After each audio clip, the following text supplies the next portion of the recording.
To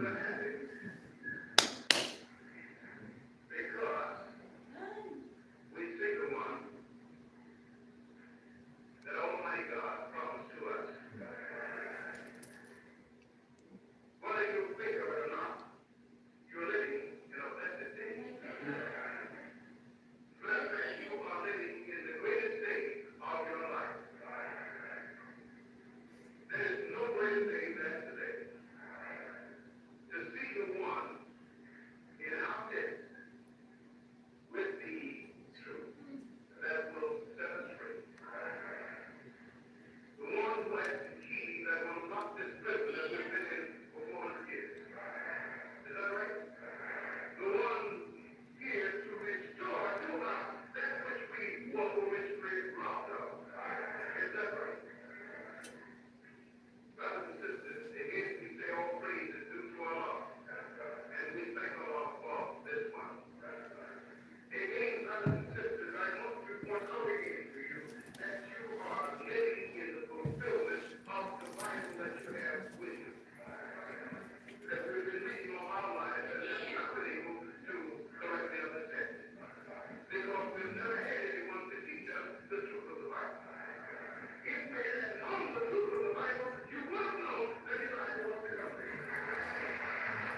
Your heart is too hard to receive the truth. I know it's regardless. You seek truth. God is too fast. You seek to avoid all of your evil thoughts. You seek to cast yourself. Who are trying to set you up.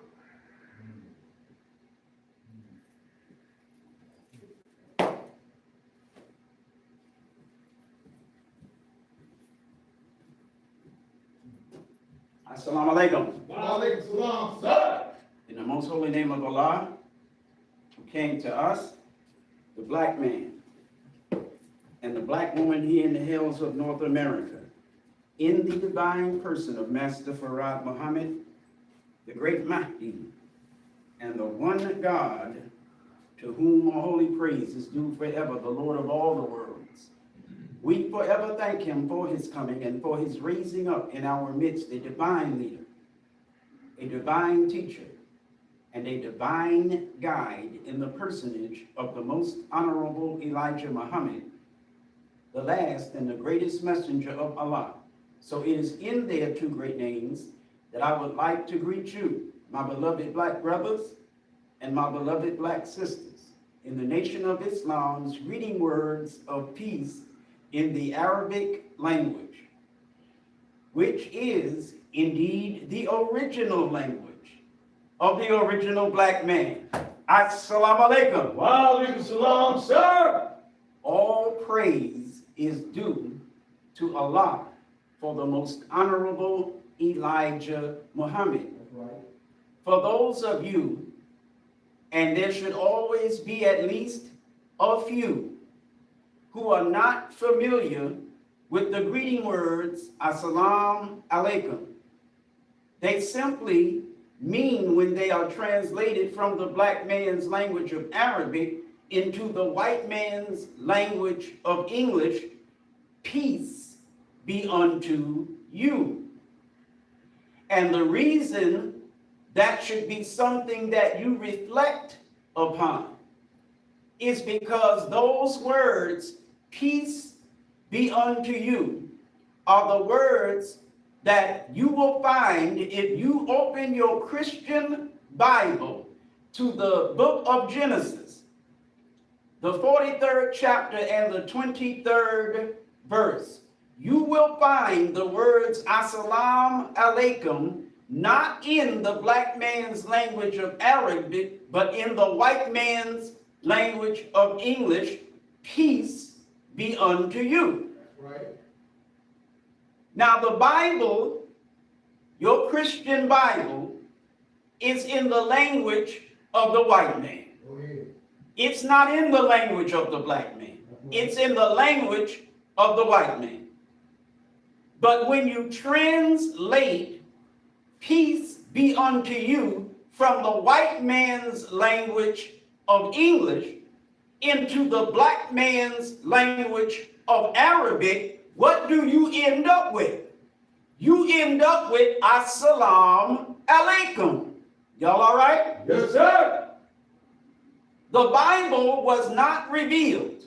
And since we're talking about your Christian Bible, the first book of your Christian Bible is not a book that contains revelation from God given to your Christian Jesus.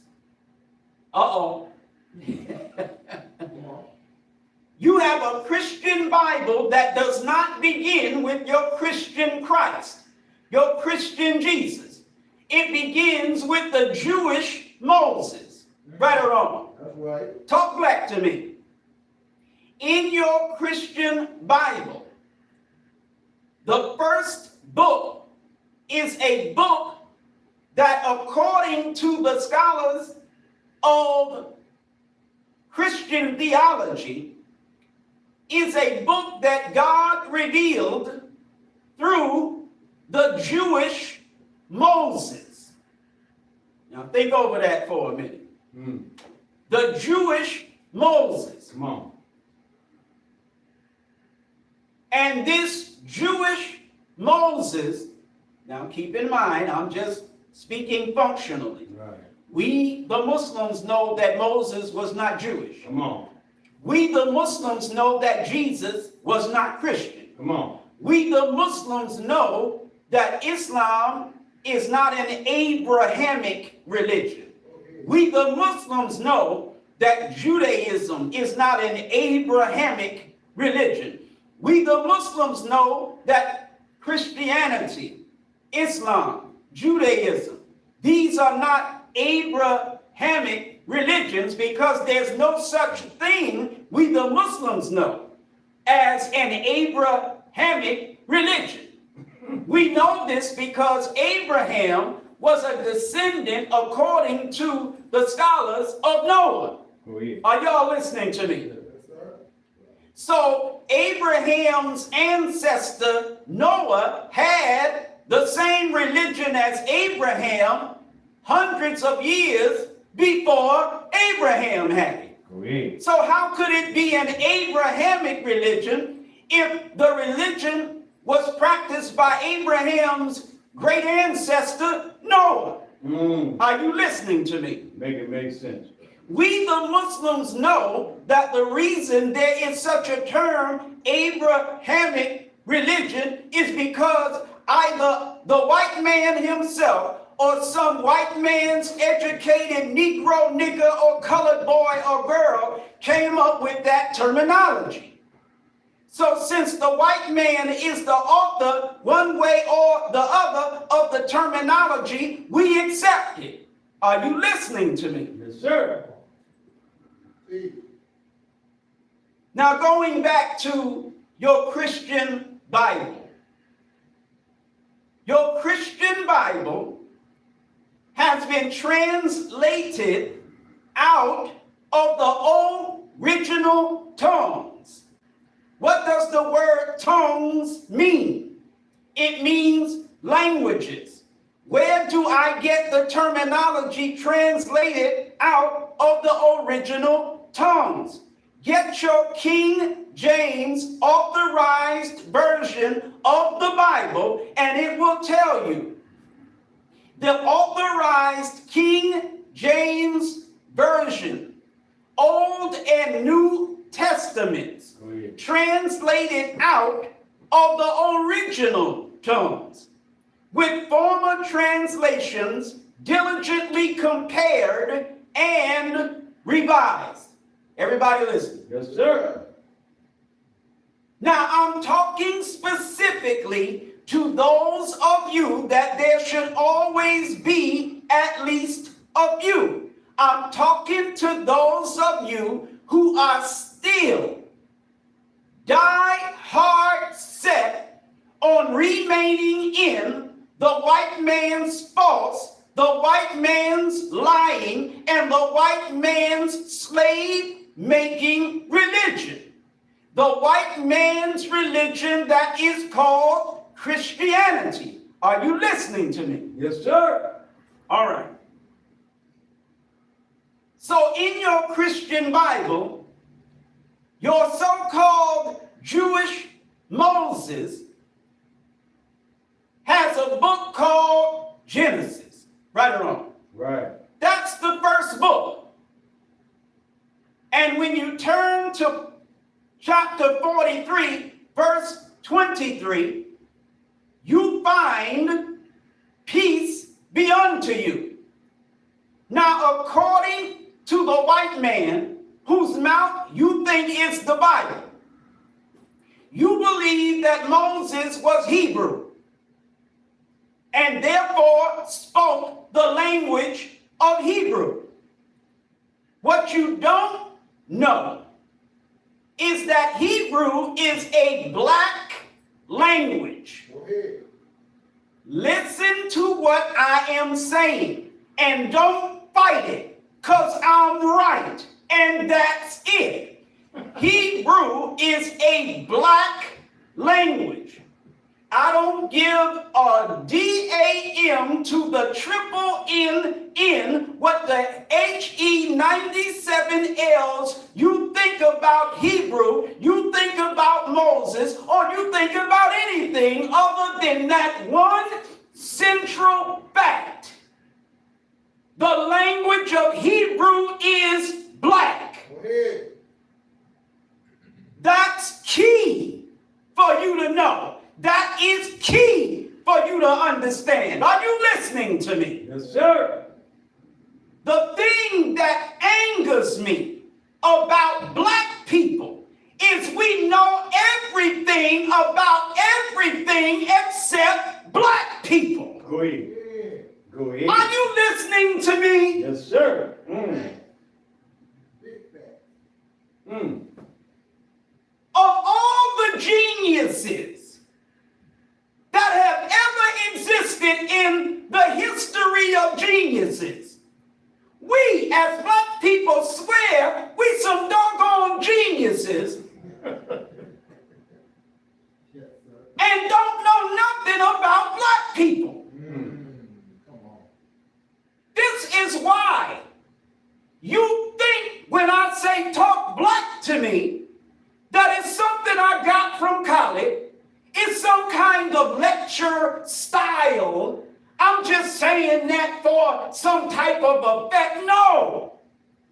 I literally have a method to my quote unquote madness. Are you listening to me? Come on, man. You don't think I have a method to my so-called madness because the chairs ain't filled enough for you. You don't think there's a method to Minister Eric's madness because the membership ain't big enough. You don't think there's a method to Minister Eric's madness because I never called 1 million men to Washington and had 2 million men show up. I know what I'm doing. Go ahead. And the way I'm doing it is not accident. Are you listening to me? Go ahead, man. Go ahead, Brother Lance. See? You can choose to take me seriously or you can choose not to. That's not my problem. Right. That's right. Y'all all right? Yes, sir. I say talk black to me because black is the key. I might call this lecture that. Go ahead. Black is the key. Go Go ahead. ahead. Write it out. Black is the key. Go ahead. We as black people always got our mouth open. Flap, flap, flappity, daggone flap. But we ain't never flapping about no black. Right or wrong? Right. That's right. You my Christian brother. You my Christian sister. Your mouth is always flapping about Jesus. But is your mouth ever blacking about Jesus? Your mouth is always flapping about the Father God. But is your mouth ever blacking about the Father God? Go ahead. Please. You got everything to say about God, about Jesus, but you ain't got nothing to say about black. Come on. What color was Jesus? Come on, brother. The only thing I want to hear from you about Jesus is the color of Jesus first. We can talk about the rest of Jesus later. But the first thing you better be talking about Jesus to me is that he's black. Come on. Talk black to me. That's right. And don't try to act as though that does not change everything. Come on, brother. Man. You got a book that says, on this rock, Come on. Any other rocks, Brother Gerard X? No, sir. Any other rock, Brother Javon Muhammad? No, sir. No other rock, Christian.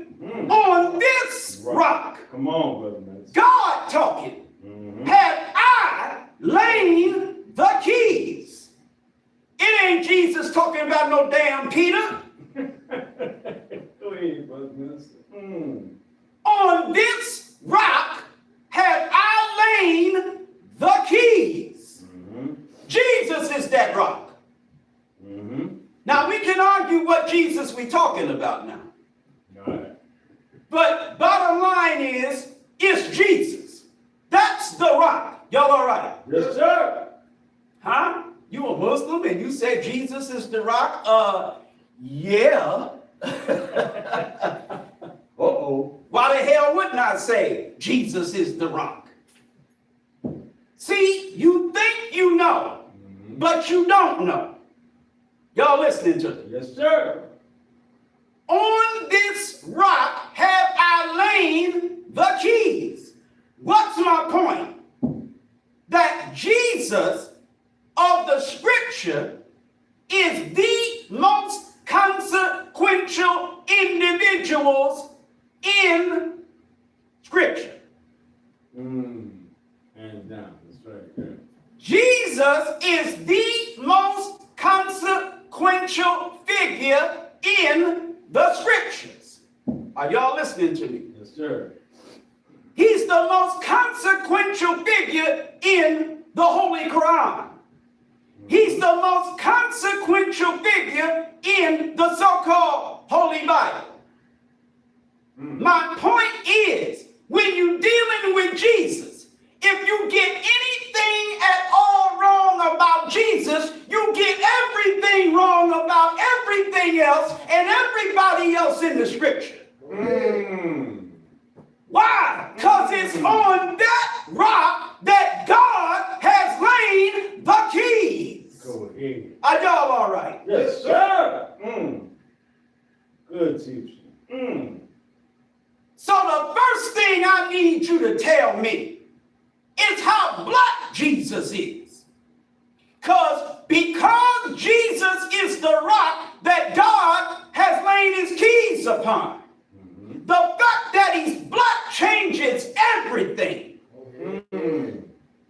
Why has God laid the keys on a black man named Jesus? Why has God laid the keys on a black man? The hell with his name being Jesus. Why he laid the keys on a black man? What are those keys to? Talk black to me. Now, What are the keys that God laid on the rock called Jesus? What are those keys to? What are those keys for? Are they the keys to a kingdom? Talk black to me. Are they the keys to a kingdom? What do keys do? open doors. They open. They don't just open doors. They open locks. Right. The only reason keys open doors is because there's locks keeping the door shut. Go ahead. Keys open locks. What's locked up? Right. That God got the keys to unlock. Mine. Who is locked up? The black man. That God got the keys to unlock. Are you listening to me? Man, teach. Is the kingdom locked up? Think it over. Yes, sir. Is the kingdom locked up? Hello? Is there a book in your Christian Bible called Revelations that talks about another book that's locked up? What's another word for locked? Sealed. Are you listening to me? Yes, sir. Is there a book that's sealed? Yes, sir. Got 7 seals on it. It got 7 locks on it. That's why you need more than one key.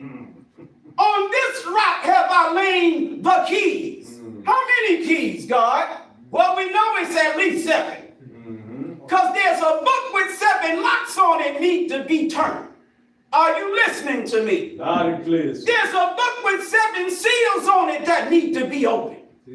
That need to be loosed. Come on. Right or wrong? Yes, sir. And when the seals are set loose, hell break loose.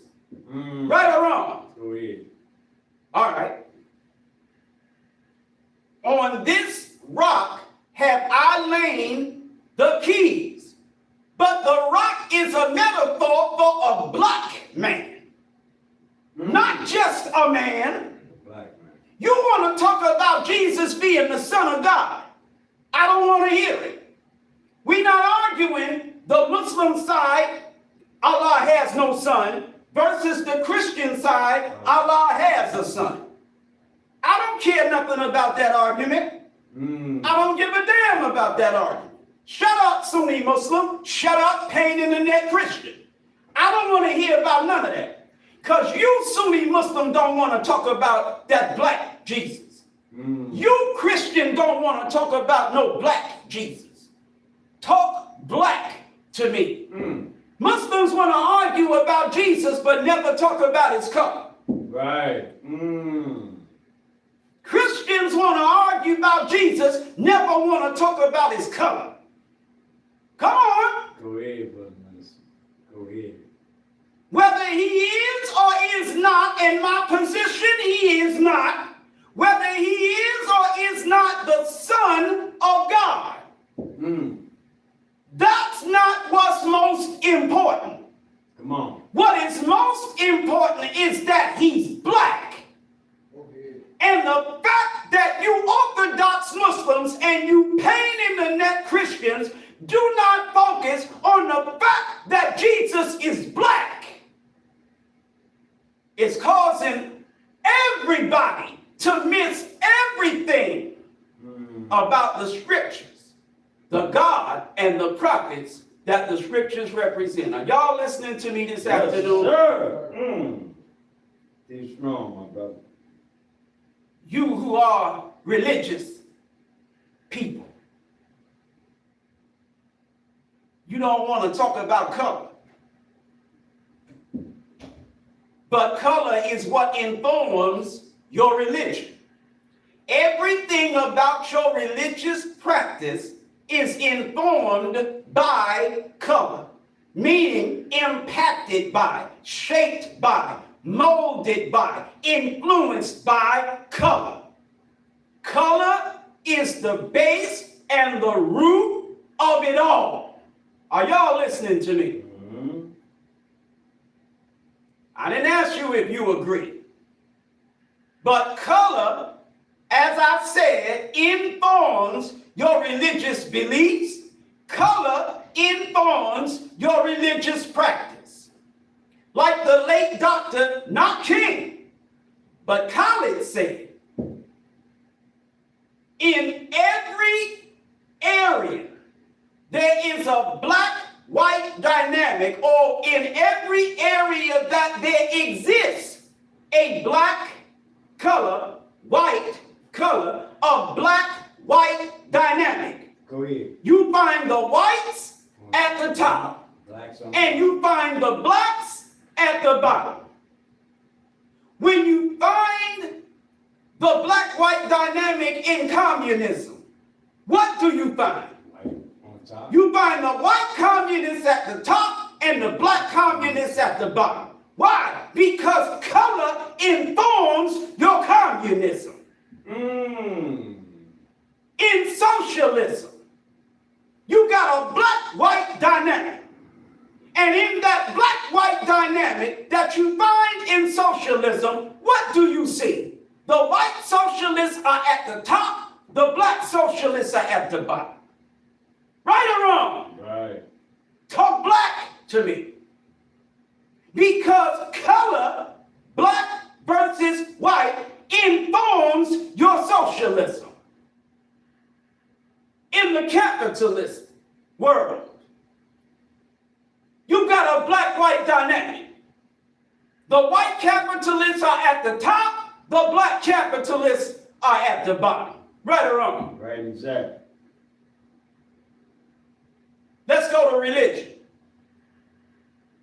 In the Jewish religion, there's a black-white dynamic. You got black Jews. There are more black Jews than there are white Jews. They are. Go ahead.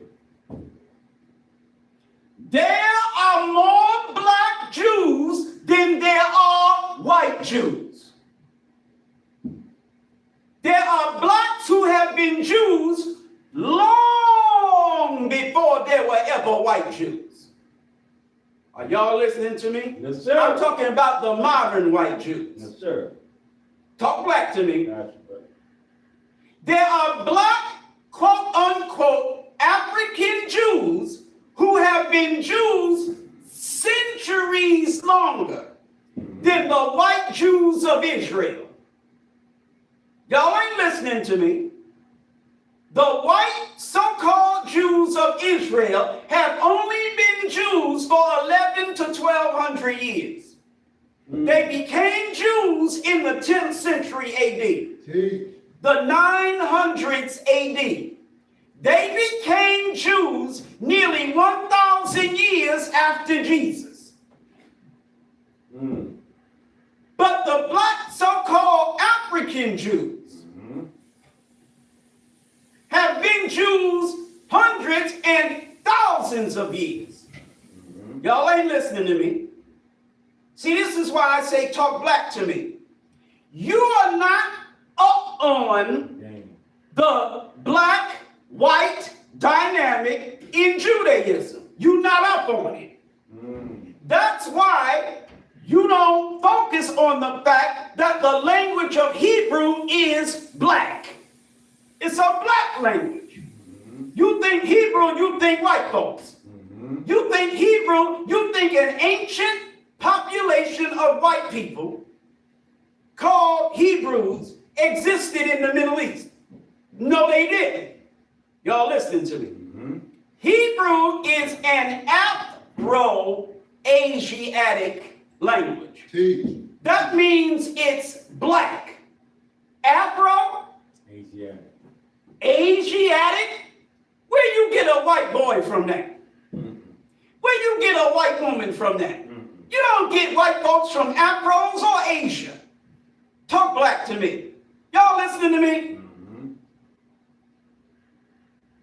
All right.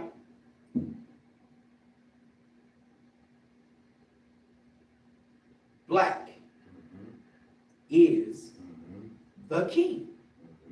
Black. All right.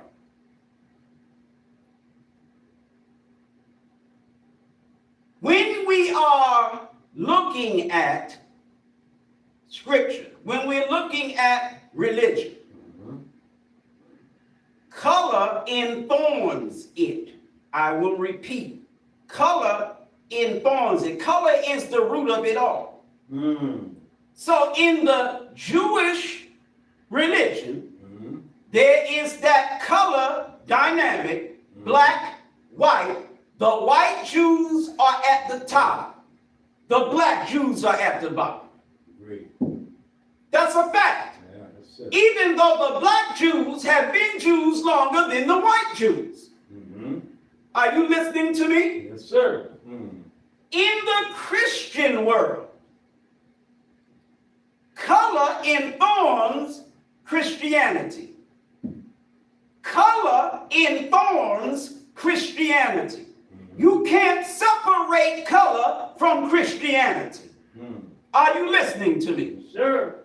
But Christians want to talk about everything but color, except white Christians. White Christians talk about damn near nothing but color. Y'all all right? Yes, sir. White Christians understand that color informs their religion of Christianity. Black Christians want to deny it. Hello? Go ahead. Right, exactly. In the religion of Christianity, you have a black-white dynamic. White Christians at the top, black Christians at the bottom.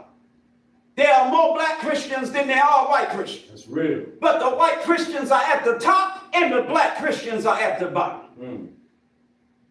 One of the reasons that the Muslim quote-unquote Arabs were so easily able to conquer Egypt is because the black-white dynamic of Christian Egypt in the 7th century AD, white European Christianity was treating the black African Egyptian Christians like dogs because they were black. Are you listening to me? It was so bad that when the quote unquote Arabs came with their Islam religion, they welcomed them. They welcomed the Arabs to fight against and remove the authority of these Christians. Are y'all listening to me? Go ahead. There was racism in 7th century AD Christianity. White bishops, white leadership in the church favored over black leadership. Y'all listening? Yes, sir. Read the pages of history and tell me I'm lying. The white Christians at the top, black Christians at the bottom. So we've covered Judaism. We've covered Christianity. You probably think that I'm not going to cover Islam. The hell I'm not. In the Islamic world, there's a black-white dynamic. And even in Islam, the white Muslims are at the top and the black Muslims are at the bottom. Y'all listening to me? Yes, sir. And that's why in 7th or 8th century AD, Spain and Portugal and West Africa. That's why in 8th century AD, Northwest Africa and Spain, there was conflict, back and forth, bloody conflict between Muslims. Y'all ain't listening? Because light, bright, and damn near white Arabs were treating black African Muslims so bad that there was a great Berber revolt. Berber is a name that was given to Africans at that particular time. The particular Africans of North Africa, they were called Berbers. They didn't call themselves Berbers, but they were called Berbers. Good knowledge. Good. So a great event in African history is referred to as the Great, not just the revolt, not just the Berber revolt, but the Great Berber revolt. This is something so-called Africans did that was considered a great event in history. Are you listening to me? Yes, sir. It's an event in history that forces what word am I looking for? I can't think of the word I'm looking for. But that forces one to say, talk black to me. Here is something that we as black people did in Islam. And it was so powerful in its impact that it was called great. But don't nobody want to talk black. This was a great event in the history of Islam. The Great Berber Revolt. Are y'all all right? Come on. And it was all about a dynamic that existed between white and black. Because white / light, bright, damn near white. Meaning you ain't actually white, but you think you white. Come on. Come on, bro. You're not actually white, but you think you white. Right. A lot of you Mexicans, Yup. you ain't white, but you think you white. They see now, though. Because you light and bright. Right. A lot of you Salvadorans, Hondurans, Venezuelans, Colombians, all you who are not white, but you think you are white in Latin America. Wake up call. That's right.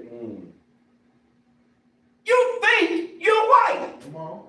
Y'all all right? Yes, sir.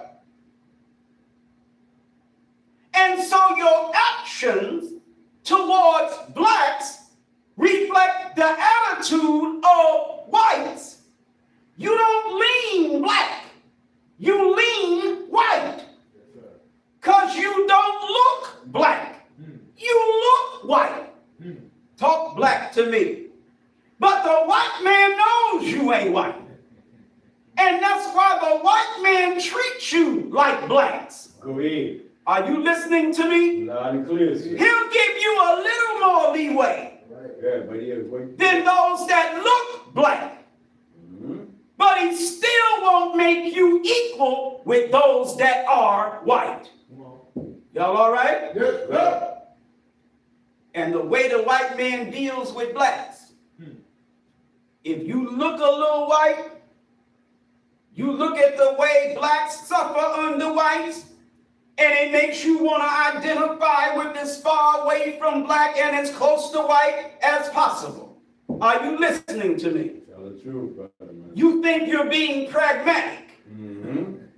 Lord, you ain't got but one life to live, and to make the best of that one life you got to live, as long as you look white enough, you identify with white and not black. Because you know to identify with black is to get treated like black. Are you listening to me? Loud and clear. You know that if you were born looking more black, you get treated like blacks. Right or wrong? Go ahead. Go ahead.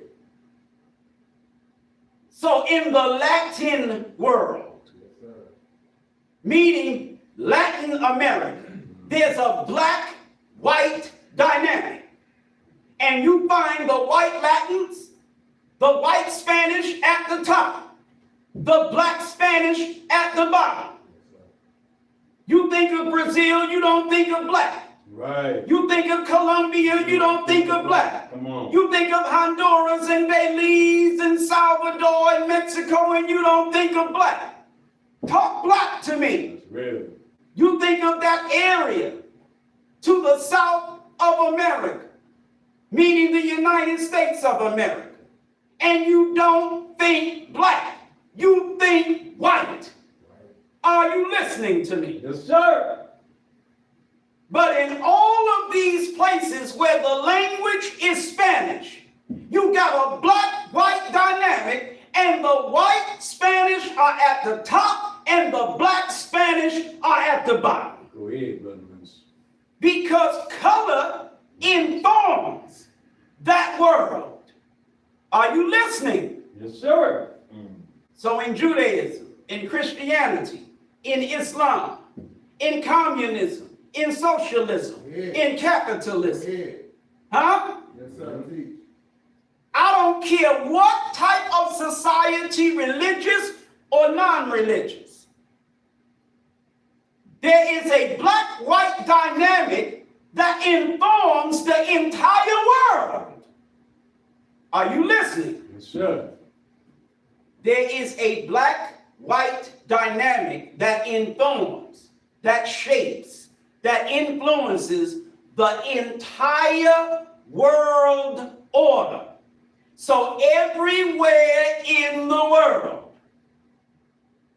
whites are at the top, blacks are at the bottom. No matter what the religion is, no matter what the language is, no matter what the culture is, no matter what the politics are, no matter what anything is, as long as that dynamic can be seen, white is at the top, black is at the bottom. Right or wrong? Right and exact, sir. Everybody still all right? Yes, sir. So when you're talking about Jesus, the man that is more substantial, more consequential to that world, that Jesus of the Bible and of the Holy Quran is an individual flesh and blood man who will inform, who does inform, and who will inform, influence, impact, shape, mold. Why? Because he's the rock that God has laid the keys upon. Are you listening to me?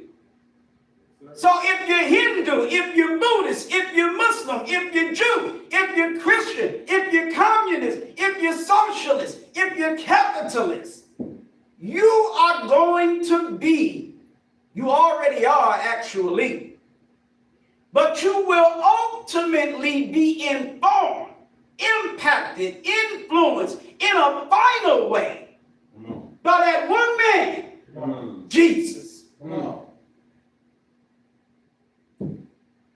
So the color of that man is key. Because his color informs the impact, the shaping, the molding, the influence that his existence is going to affect. Are y'all all right? Yes, sir. Now let me prove it to you. Come on, brothers. You white Christians, if any of you are watching, you white Christians, you say you waiting for the return of Jesus, but you ain't looking for no black Jesus coming. That's a fact. You do not consider your white Christian self to be waiting for a black Jesus to return. If you thought that the Jesus that's going to return was black instead of white, you would wet your pants.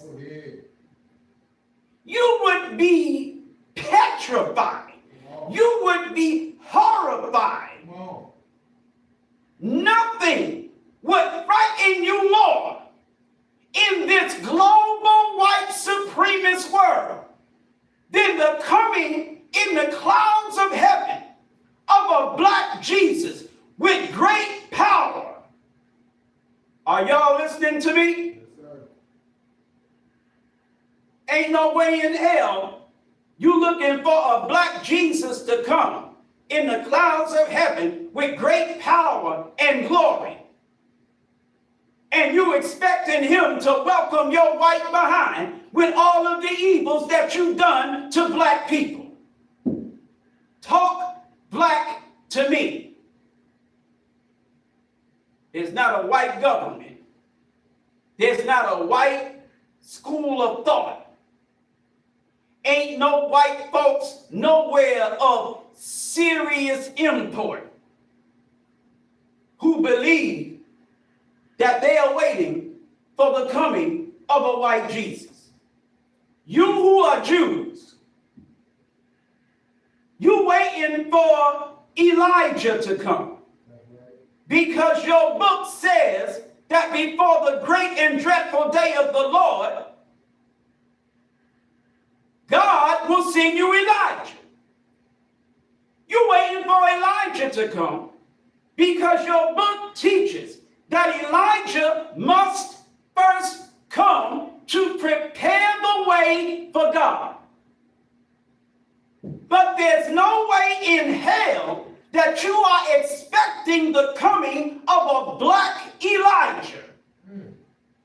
If you thought you were waiting for a black man to come, that place that you sit at the table once a year, I believe it's only once a year, that place you sit at the table for Elijah, you would wipe that plate off the table. You take it off the table. You take that glass off the table. There'd be no more waiting for no Elijah. You are expecting a white Elijah to come. Talk black to me. Y'all all right? Yes, sir. All praise is due to Allah for the most honorable Elijah Muhammad. You Muslims who are waiting for the coming of the great Mahdi or Mahdi, you ain't looking for no black Mahdi to come. You ain't looking for no black Mahdi to come. You're not looking for the restorer of the kingdom of Islam to come as a black man. You're not looking for that. You would be horrified the way you act towards blacks to see a black Mahdi coming. Because you know that if the Mahdi is a black man, you in big trouble. Go ahead. Are you listening to me? So I say, talk black to me, because you want to talk Mahdi. You want to talk prophet. You want to talk Quran. You want to talk hadith. You want to talk everything but black. Because once you enter black into the conversation, it changes everything. But everybody wants to pretend that black don't matter. Everybody wants to pretend that black don't matter. Y'all all right? Yes, sir. All praise is due to Allah for the most honorable Elijah Muhammad. But black is the key. Go ahead. Until you talk black to me, all you doing is talking loud, but you saying nothing. Until you talk black to me, all you doing is running your mouth. You don't know what you talking about, because the key to know what you talking about is to talk black. Y'all all right? Yes, sir. All praise is due to Allah for the most honorable Elijah Muhammad. So the followers of Elijah Muhammad, the members of the said Nation of Islam. Notice how I did that, Brother Gerard X? Yes, sir. I didn't say the members of the Nation of Islam. I said the members of the said Nation of Islam. Why? Because we're asked the question, what is the birth record of the said Nation of Islam? He's on it. Why would you even ask that question? Because the said Nation of Islam, in the minds of people who don't know their elbows from their behinds, is that the said Nation of Islam was born in 1930. The said Nation of Islam has no birth record. See, It didn't start in 1930 with no Farad Muhammad. see, The said Nation of Islam has no birth record.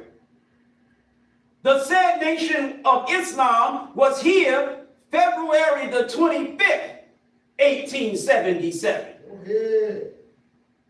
Master Farad Muhammad wasn't here yet. He didn't get here till the next day. Y'all all right? Yes, sir.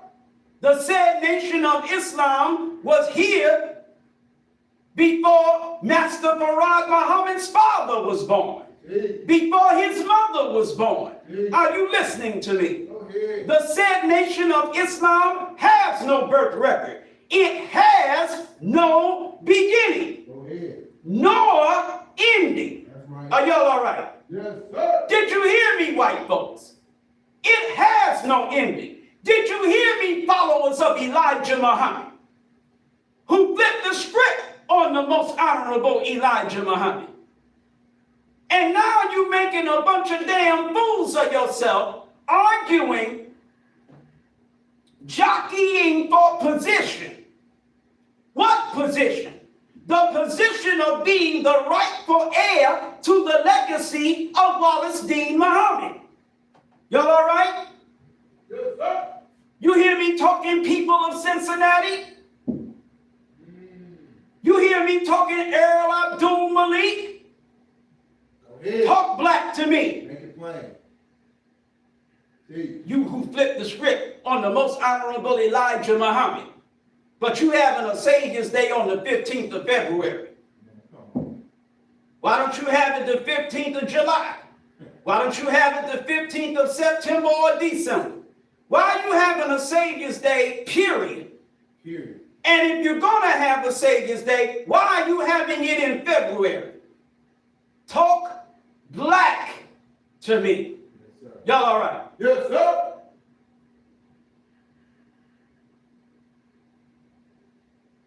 Sunni Muslims jockeying for position. I'm the true heir of Imam Warith Uddin Muhammad. Who in the hell cares who the heir is to the legacy of Warith Uddin. There is no legacy of Warith Uddin Muhammad. Because there is no Warith Uddin Muhammad. There's Wallace Deen Muhammad. Muslim names mean something. You don't call a stingy man Rahim or Rahman, pardon me. You don't call no man with his hands in his pockets to make sure don't nothing come out his pockets. You don't call him Rahman. Talk black to me. You don't call him Kareem. That's even a better name. You don't call no stingy man Kareem because he's not generous. He's stingy. Right or wrong. You don't call a usurper, a thief, a robber, Warith.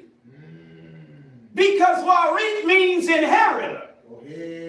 Wallace Deen Muhammad did not inherit the nation of Islam.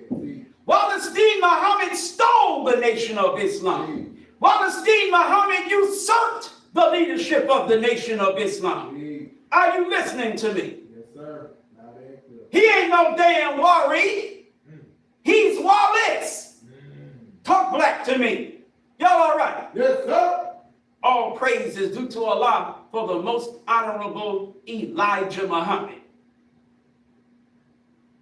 No damn legacy of no Warith Uddin Muhammad. Uddin. What the hell is Uddin? Huh? Muhammad. Muhammad means one worthy of praise and praised much. Wallace Deen Muhammad ain't worthy of no damn praise. Wallace Deen Muhammad is worthy of condemnation, not praise. Make it plain. His work was not good.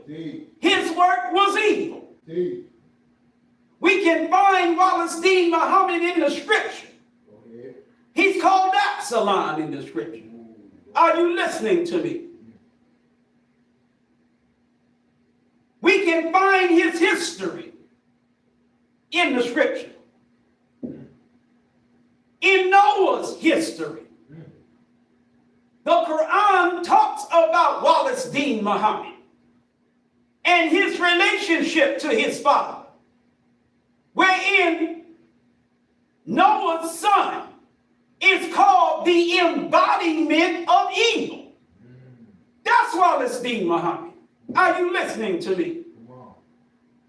All praise is due to Allah for the most honorable Elijah Muhammad. So the said nation of Islam has no birth record. It has no beginning. So to you who have flipped the script on the most honorable Elijah Muhammad, you destroy the nation of Islam. Almost entirely. Almost entirely. You flipped Farrakhan on Elijah. Listen to me well. You flipped Louis Farrakhan on Elijah and had him preaching Wallace Deen Muhammad. Talk black to me. He preached the hypocrisy of Wallace Deen Muhammad for nearly 3 years. Y'all ain't listening. He preached the hypocrisy of Wallace Deen Muhammad for nearly 3 years.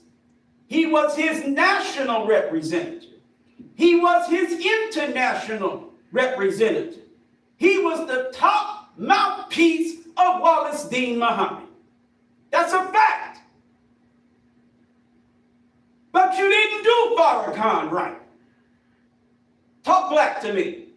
You didn't do Farrakhan right. You Bilalians, you followers of Wallace Deen Muhammad, after after flipping Farrakhan on the most honorable Elijah Muhammad and converting him to Wallace Dean Muhammad for your own wicked reasons. You treated him like a dog. You cut his throat. You stabbed him in his damn back. Talk black to me. And when he got raggedy enough under your care, he started looking back towards the man he was doing real good under his care, Elijah Muhammad. He agreed with most of what Wallace was teaching. But he couldn't deal with some of what Wallace was practicing. I'm talking about the some that had him raggedy as hell, with 9 children, who knows how many grandchildren, and a wife. Are y'all listening to me?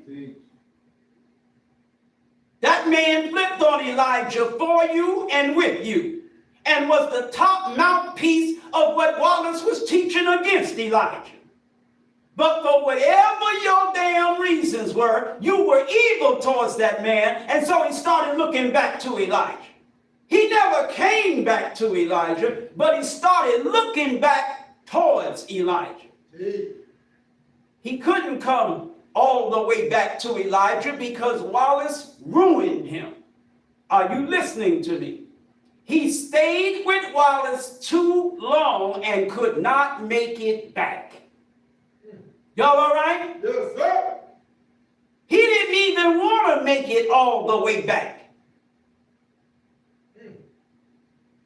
He just wanted to do better for himself, better for his wife, better for his children, better for his grandchildren. And he may have even wanted to see black people doing better than black people would ever have done under Wallace Dean Muhammad. Are you listening to me? I said may.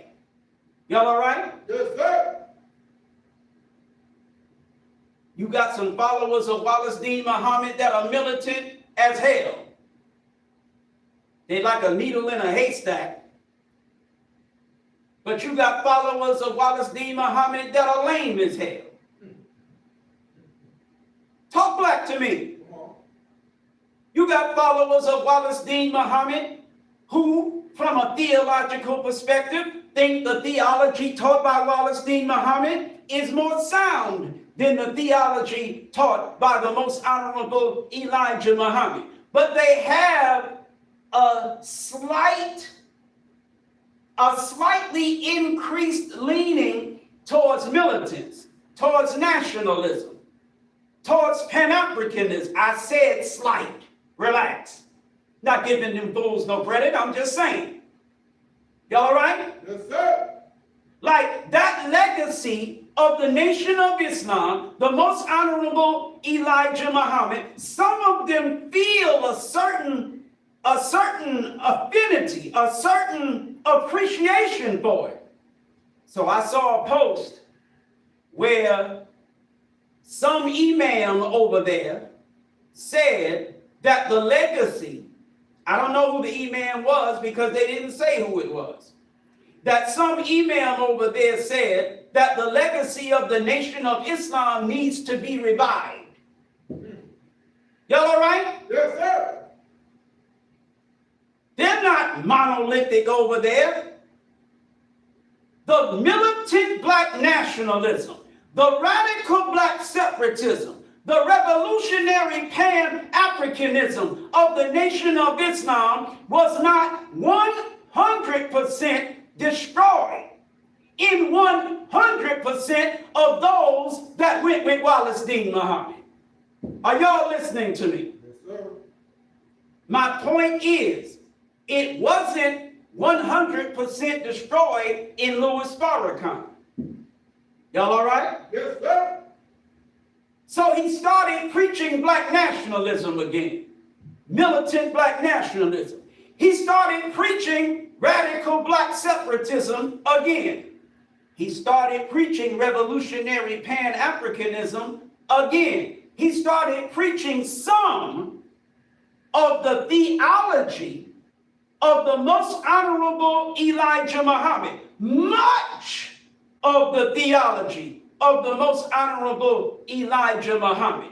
But he mixed with it much of the theology of Wallace Dean Muhammad.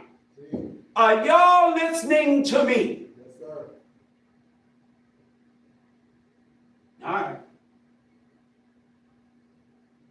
But my overall point, the big picture, is that the Nation of Islam has no ending. You flipped Farrakhan back to Wallace again. That's why y'all having Juma over there. That's why we can see pictures of you on the internet. MGT, Brother Gerard X. MGT. Yes, sir. With their shoes off and their feet showing. Oh, no. Standing on damn prayer rugs. You listening to me? Are we supposed to see sisters? No chairs on the floor. Prayer rugs on the damn floor. Standing there on prayer rugs. Yes, sir. Brothers sitting on the floor on prayer rugs. Yes, sir. But it's the so-called Nation of Islam. No. That's a Farrakhan who has been flipped back once again to Wallace Dean Muhammad. You sitting on the floor with your shoes off, funny color socks on. Talk black to me. I don't know what the hell it might smell like in there. Man. Oh, jam. A bunch of Negroes, male and female, ain't got no shoes on, standing on the floor, sitting on the floor, following the way of devotion No. that was given to Prophet Muhammad. Right. The Holy Quran says of Allah that to every prophet and through that prophet, every community, Allah has shown them their way of devotion. Their way. Their way of devotion. Yes, sir. The way of devotion God gave Moses ain't the same as he gave Jesus. Yes, sir. The way of devotion God gave Jesus ain't the same as he gave to Muhammad. The way of devotion God gave to Muhammad ain't the same that God gave to Elijah. Come on. But you got the so-called followers of and believers in the most honorable Elijah Muhammad under you, Farrakhan, following the way of devotion that God gave Prophet Muhammad, not Elijah Muhammad. Come on. Are y'all all right? Yes, sir. We got a message to the Black Man magazine printed by Minister Nasir Hakim Yes, sir. in 1996 on the front page of it, quoting Minister Farrakhan. This is 1996. Yes, sir. Y'all listening to me? Yes, sir. That's the year I was exiled. Yes, sir. That's the year that the then regional minister, Don Muhammad, quote, unquote, sat me down as a minister and told me to cease and desist representing Minister Farrakhan. Yes, sir. I was on the phone with him. It was a three-way conversation. Yes, sir. I'm on the phone, Don Muhammad on the phone, Khadir Muhammad on the phone. Yes, sir. The call began with Khadir calling me. Yes, sir. Yes. Assalamu alaikum. Wa alaikum salam. He may have said, this is Khadir. He didn't have to. I know his voice. Known him for 1,000 years. Yes, sir. What was he calling me for? He was calling me because he found out I was inviting Khalid to speak in Asbury Park, New Jersey. Yes, sir. This is May of 1996. Read my bio. This is May of 1996. I had invited Khalid to speak in Red Bank, New Jersey the month before, April of 1996. I got a call about that too. But when I did it again in May, I got the call. Yes, sir. Me and Kadir on the phone. No disrespect by saying me and Kadir. Student, minister, maybe he's still regional, I don't know, don't give a damn. Student, minister, or student, regional minister, Abdul Kadir Muhammad. Yes, sir. I knew him when he was Minister Anthony X. Go ahead. A lot of y'all that want to blow your bird chest at Minister Eric, you never knew no Anthony X. You never knew no Anthony X Rivers. Go ahead. You never knew him. I did. Teach. I remember the day he got the name Kadir. Go ahead. Because I'm an OG. I go back that damn far. Shut your faggot mouth to me. Teach. Don't blow your bird chest at me. Teach. All right. Teach. So I'm on the phone with him. Yes, sir. And he's telling me, I hear you inviting Khalid again. Like I told you the first time. You know, you can't be doing that. Yes, sir. But, you know, since it was the first time and you didn't know, you know, we gave that a pass. But now you're doing it again, brother. You can't do that. I'm paraphrasing. I don't know the exact words he used, but that's the sentiment he conveyed. Yes, sir. And I'm like, yeah, well, you know Minister Eric bucks. Y'all all right? Yes, sir. I ain't no big nigga. I'm the littlest nigga in the Nation of Islam. And I'm no tough guy. Never been in the street, never been in the joint, never been in the game. But I got more heart than 99% of the niggas in the Nation of Islam. Come on. I'm bold enough to do what most of you are too fag to do. Come on. Talk back to me. I will buck niggas that been you. You didn't hear what I just said. Nigga, I will buck mother stop that Minister Eric's that will bend you. The niggas that bend you can't bend me. I'll buck them niggas. Come on. Are y'all all right? Yes, sir. Because I'm built like that. So I'm like, whatever. That ain't what I said, but I let him know. I'm going through with this invitation. Yes, sir. So Kadir says to me, well, since you won't listen to me, we'll get Minister Don on the phone. Yes, sir. Yes, sir. I'm like, okay. So he three-ways Don Muhammad into the conversation. Come on. Now, I'm on the phone with the New Jersey State Representative. No punk by no stretch of the imagination. Yes, sir.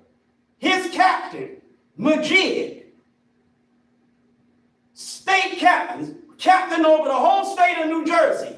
No punk by no stretch of the imagination. I'm talking two niggas that will bend niggas, but I'll buck niggas. Yes, sir. He calls Don on the phone, regional minister. Don is over New York. Talk black to me. Yes, sir. Okay. Dennis over New York. No punk by no stretch of the imagination. Don over the whole region. Now I'm on the phone with two of the most consequential men on the whole East Coast of the most consequential faction of the Nation of Islam. Come on. Little Eric, the one you don't take serious. I'm on the phone with them. Don gets on the phone. And we're talking about inviting Khalid. So he tells me orders from Chicago or that Khalid can't be invited. So I say to Don, and he tells me, therefore, I can't, I got to follow orders. So I tell Don, are to obey orders except when they conflict with our religion. Come on. Every Muslim has the right to say that to any other Muslim. I don't give a damn what his position is. Speak. You don't get to give me orders that conflict with my religion Speak. and think I'm going to follow them because I'm scared to get beat up or because I'm scared to get put out. I ain't scared to get nothing, nigga. It conflicts with my religion. I'm not following the order. I'm built like that. I will buck you. Y'all all right? Yes, sir. So I told Don, we are to obey instructions, orders, whatever, unless they conflict with your religion. He said, well, how does that order conflict with your religion? I said, the most honorable Elijah Muhammad said that the best religion is the religion of justice. Come on. And what's being done to Khalid is unjust. Come on. I said, is he in F class? No. But then if he ain't in F class, I can invite him. Talk black to me. As long as Khalid did not receive due process of the restricted law of me, I can't associate with him. Y'all all right? Yes, sir. All right. And I said this at a time when I didn't even like Khalid yet. See, brothers who are, I'm trying to watch my language today. Why, I don't know. But for some stupid reason, I'm trying to watch it today. All right, I won't watch it next week. Yes, sir. But I'm trying to be nice today. Yes, sir. I'm just checking, making sure I'm Minister Eric. Come on. All right. So, he's not in F class. Negroes who are personality worshipers are automatically assuming that I was doing this out of my love for Khalid because I was enamored by Khalid. I didn't even like Khalid then. My word is bond to Master Wallace Farad Muhammad. I didn't even like him. But with all of what can be legitimately pointed out that's wrong about me, there's one thing, and not only one thing, but there's one thing I'm going to talk about that's right about me. It ain't personality with me. It's principles. This is why I will buck you. This is why, though I'm not as big as you, I'm not as fast as you, I'm not as good as you, I'm not as nothing as you, I will buck you. Because I'm a man of principles. You ain't punking me. I don't give a damn who you are, what you got, I will buck you. If I principally believe that I'm right, I will not back down, I will not stop. You will have to kill me. Y'all all right? Yes, sir. Because nothing means as much to me as my principles. I didn't like Khalid, but I believed what was being done to him was wrong. So I stood with him.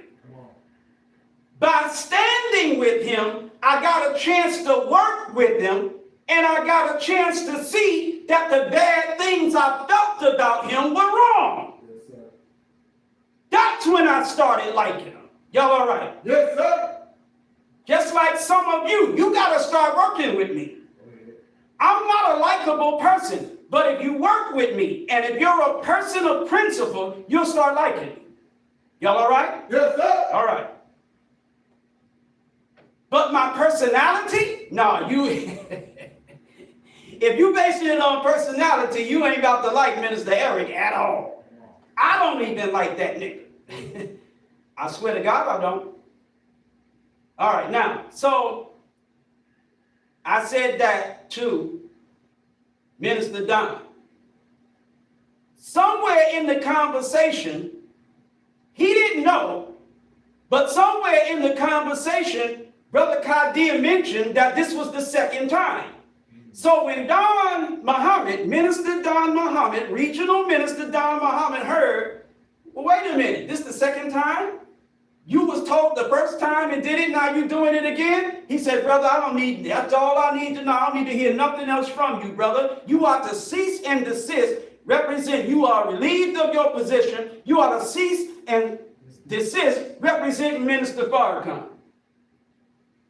Y'all listening to me? And then he hung up the phone on me. I'm still on the phone with Kadir. Soon as Don hung up the phone, I said to Kadir, I'm still operating. Bam! And slammed the damn phone down. And I did exactly what the hell I said.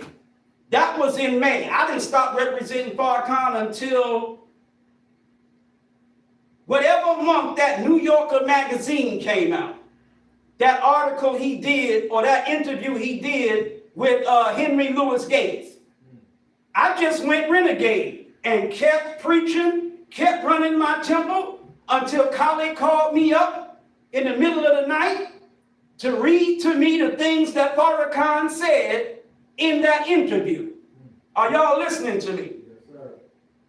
Talking about he half Jew. He want to do justice to the side of him that's half Jew. Talking about when some violinist died, a Jew violinist.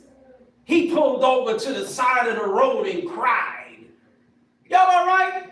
Yes, sir. When Khaled told me that, that was it. I never represented him again. Y'all all right? Yes, sir.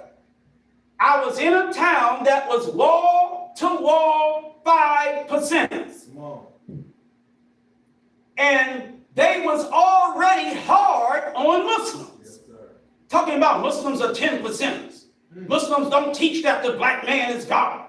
Muslims this, Muslims that, Muslims this, Muslim that. And I had a good relationship with them. They had big respect for me because I knew all my lessons. Yes, sir. I knew the math. I knew the alphabet. I knew the jewels. I knew the language. I knew the culture. We was cool. Yes, sir. Y'all listening to me? Yes, sir. All right. So my thing is, I'm not going to ruin my relationship with them by letting them see me representing that salt sucker BS that Farrakhan is talking. Hell no. Right now, they see me as a strong black warrior. Come on. If I start justifying Louis Farrakhan crying over a dead Jew, I'm done. My relationship is ruined. So I'm like, nope. Now, I don't know what the hell I'm supposed to do with myself, because all I know is Farrakhan. That's all I know. I don't know how to be a follower of the most honorable Elijah Muhammad, except by being under Farrakhan. So I don't know what I'm going to do. I don't know what I can do. But I know what I absolutely no longer can do. I no longer can represent him. That I know. So what does the future hold for me at this point? I don't know. But I can tell you what it don't hold. I'm not representing this nigga no more. Y'all all right? Yes, sir. Make it plain. So now I'm just dangling in the wind. Right? I'm not doing nothing. Nothing. So I'm like, okay. Y'all heard this story before, some of you, but some of you haven't. So those of you who have, go watch another video if you got a problem with it. I'm talking to those who haven't. All right. So knowing that now, since I'm no longer going to be affiliated with the movement called Nation of Islam, but it's not. Knowing I'm no longer going to be affiliated with that movement, I'm in a quandary now. My Muslim brothers and sisters are going to be looking at me. I'm no longer with, quote unquote, the minister. So they're going to be looking at me to fall. They're going to be looking at me to get dull. They're going to be looking at me to get rusty. They're going to be looking at me to decline. Right? Yes, sir. So I said to myself, okay, how can I up my game to the point where not if, but when they try to say that I'm less of a Muslim now, that I'm not with Farrakhan no more, I can point to something and say, hold up, my game is tighter than yours. What I decided to do, the idea I got from college, what I decided to do. What do you mean you got the idea from college? I'm very disciplined when it comes to my diet. Very, very often. But I am also undisciplined sometimes when it comes to my diet. So I was always a strictly 1 meal a day Muslim, and I was always a strictly fast at the end or beginning of the month. The first weekend of the month when I was under Farrakhan, I always did the 3-year fast, or 3-day fast, not 3 year, the 3-day fast. Every month I fasted for 3 days. I ate 1 meal a day religiously.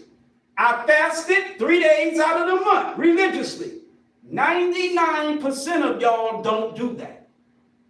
99% of us don't do that. Y'all, Farrakhan, us, Elijah, we don't follow that. You talk that how to eat to live talk, but you don't practice it. I did. I was religious about it. All right. So when Khalid first met me, I was in Eric Muhammad mode. I was on my ish. Tight. But being Minister Eric, I have those times when I get stupid. So I got stupid after getting with him. And I started getting a little plump and a little juicy. Y'all listening to me? Yes, sir. So one day Khalid was talking to me and he was like, when I first met you, you look like you was always fasting. You know, you starting to gain weight. You need to go to 1 meal every other day. Me being Minister Eric, my chicky rebellious behind, he says that to me and I'm like, look, man, I've been doing this for years. Every so often I go off my regiment, but when I come back to it, I lose whatever plumpness and juiciness that I gain. I don't need to go to no damn 1 meal every other day. I didn't say it to him, but this is what I was thinking in my mind. I'm like, whatever. You know what I mean? Keep in mind, I didn't like him yet. So he wasn't telling me what to do. Y'all all right? Yes, sir. All right. So I ignored it. I went back to my 1 meal a day, fasting. I was always fasting the 3 days. I went back to it. And then I found all of a sudden now, this is 1996, I'm 34 years old. All of a sudden now, I don't know what the hell happened to my metabolism, but I didn't lose the weight. Come on. I started panicking, Yes, sir. but I still wasn't listening. But when I decided I'm not going to represent Farrakhan no more, and I needed something to point to demonstrate I'm more tight than you. If you telling me that I have somehow declined, I said, I'm going to 1 meal every other day. Come on. I need to do it any damn way. Because the plumpness and the juiciness from going off my 1 meal a day, I'm not losing it now like I always did before by going back to it. Yes, sir. So that will be one of the benefits, but it's a secondary benefit. The primary benefit is when I go to 1 meal every other day, I'll be doing something that as a Muslim, 99% of Muslims ain't doing. Go ahead. Go ahead. Speak. So I went to 1 meal every other day. Plump dropped off, Juicy dropped off. I got lean as hell, mean as hell, Muslim machine as hell again. Talk black to me. Teach. I was looking so good and so tight and sharp with the teachings that any Muslim that tried to fade me, pardon my slang, you wasn't going nowhere. What you got to say to me? When I was with Farrakhan, I was on 1 meal a day.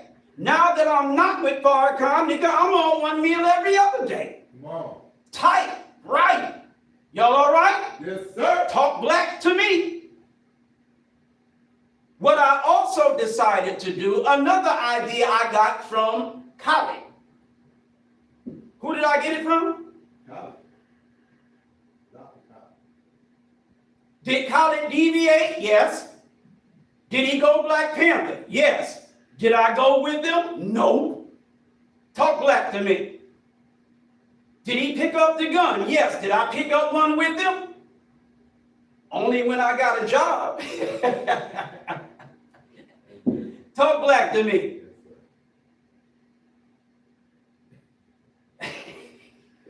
Go ahead, teach. Nigga need a check. Go ahead. Pick that gun up. Talk about me if you want, I accept it. But I didn't go for that. I didn't preach the gun. Right. I picked it up, but I didn't preach it. Right. Y'all all right? Yes, sir. Go ahead. I didn't pick it up in the name of God Right. or the messenger. Right. I will go with my God and my gun and hope and pray to my God that he bless me to shoot straight. Hell no. My God said, don't pick the gun up. What the hell I look like blessing him or asking him to bless me to shoot straight with a gun he told me not to pick up in the first place? Come on. What the hell? Teach. Y'all all right? Yes, sir. But when the devil said, I'll pay you X amount of money to carry this to protect property and life, and I looked at my wallet, and then I looked at the devil, then I looked at my bills, Right. then I looked at the devil, and I said, don't tell nobody. Right.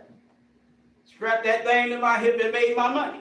Y'all all right? Yes, sir. All praise is due to Allah for the most honorable Elijah Muhammad. It'll be strapped to my hip tonight when I go to work. And the check will be coming. Listen. Another idea I got Yes, sir. from Colin, right? He called me up one day. Y'all heard this before, I ain't talking to you. Talking to those who haven't heard it before. Come on. Called me up in the middle of the night one night. He was looking for a quote, a message to the black man. He didn't have his for whatever reason. Yes, sir. So he said he wanted me to get my message to the black man, go to a particular place, find this particular quote. I'm like, I don't have no message to the black man. He was like, what do you mean you don't have a message to the black man? I said, I lent it to somebody, they never gave it back. So he proceeds to bite me to death about lending. Why would you lend your message to the black man now? Every mechanic needs his tools. You ain't got your tools. How you gonna be a mechanic without your tools? He said, when we are teaching the messenger's teachings, we need to be able to quote exactly where the messenger says exactly what, blah, blah, blah, blah, blah, blah, blah. So you need your books. I'm on the phone with him. It's the middle of the night, number one. You don't woke me up for like the 15th time out of a sleep. You're always calling me in the middle of the damn night when I'm trying to sleep. And I don't really like you as much as I will end up liking you later. So, I don't want to hear you bitching at me about lending my message to the black man. That's what the hell I'm supposed to do. If somebody need knowledge, I'm lending the book. What the hell? So this is my cheeky little rebellious nigga mind. Again, most of you niggas got that same cheeky rebellious mentality. I understand it because I used to be like you. So I get it. So when I hit you, you react to me the same way that I reacted to Khaled when he hit me. The same way I reacted to Keith when Keith hit me. I get it. I understand. Anyway. So I'm thinking, I'm rebelling. But then I realized I have my Holy Quran, but I don't have my message to the black man. I lent my message to the black man out, but I would never lend my Quran out. I was reading my Quran maybe 2 or 3 times a year. I'm talking about the whole Holy Quran. Like when I really wanted to convince myself that I'm really, really Muslim, I would pick a month and I would read one of the 30 parts of the Holy Quran for 30 days until I completed the entire Holy Quran. This is the 1990s I'm doing this. I have been doing it since the 80s. So when I realized how long I had been a very avid student of the Holy Quran, how well I knew the Holy Quran. You listening, Sunni Muslim? Because you don't think Nation of Islam Muslims know no Quran. I'll beat you half to death with the Holy Quran. So this is what I'm doing. Got a years-long history of doing it. And that is what made me have a sense of serious pride as to how much of a student of Islam I was. Because I'm one of the few people who has read the whole entire Holy Quran. I'm talking about the few people that are Nation of Islam members. So I'm like, I'm a bad nigga. So when I realized how much emphasis I placed on Quran, but I don't have my message to the black man, all that Elijah that Brother Keith drilled into me popped out like, hold up, my nigga.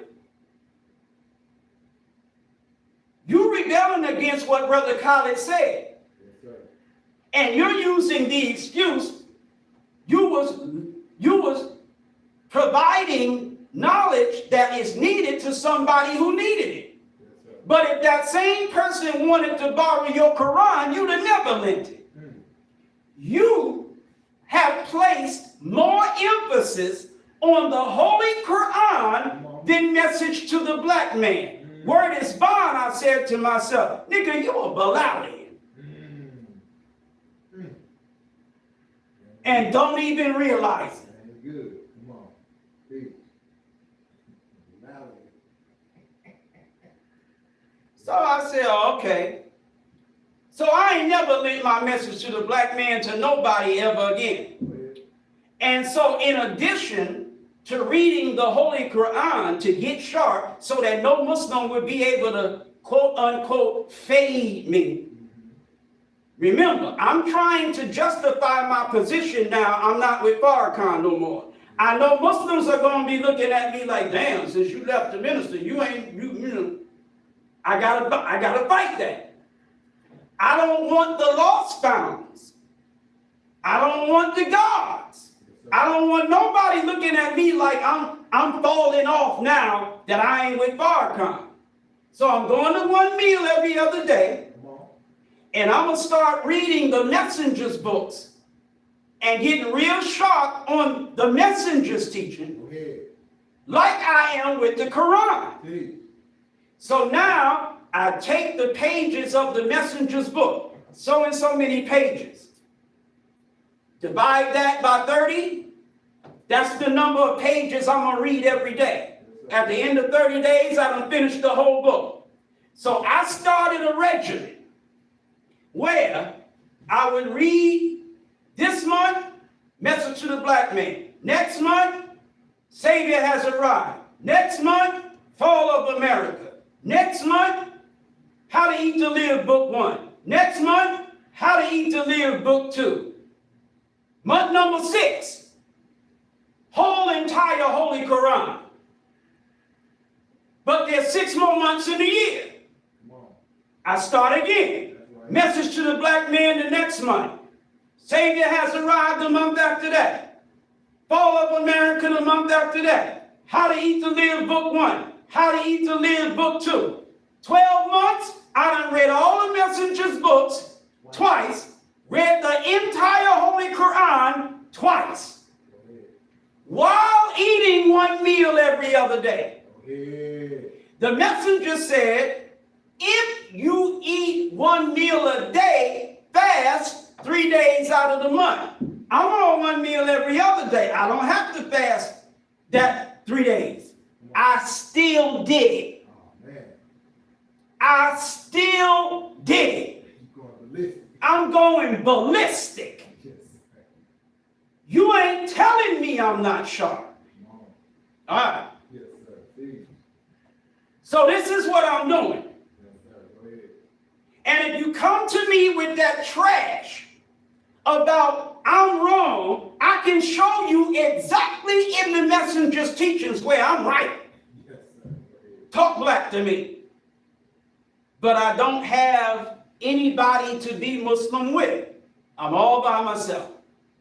Y'all listening to me? Yes, sir. So I'm going half crazy. My hot temper is getting hotter because I want to be active in a temple. I want to be active in a mosque, but ain't nobody got no temple or no mosque that I'm setting damn foot in. Are y'all listening to me? Yes, sir. I'm not going with this leader of the Nation of Islam because he ain't right. I'm not going with that one over there either. He ain't right. I ain't going with that one. He ain't right. I'm not going with this one. He ain't right. I'm not going over there with them niggas because they not right. And I sure as hell ain't going back to Farrakhan because he ain't right. So what can I do? If I set up a temple and start teaching Elijah, nobody else has a temple. I didn't realize it. Nobody else has a temple that's Elijah. Nobody that I know of. Yes, sir. Are you listening to me? Brother Darrell had told me that there was some in Richmond. I forgot.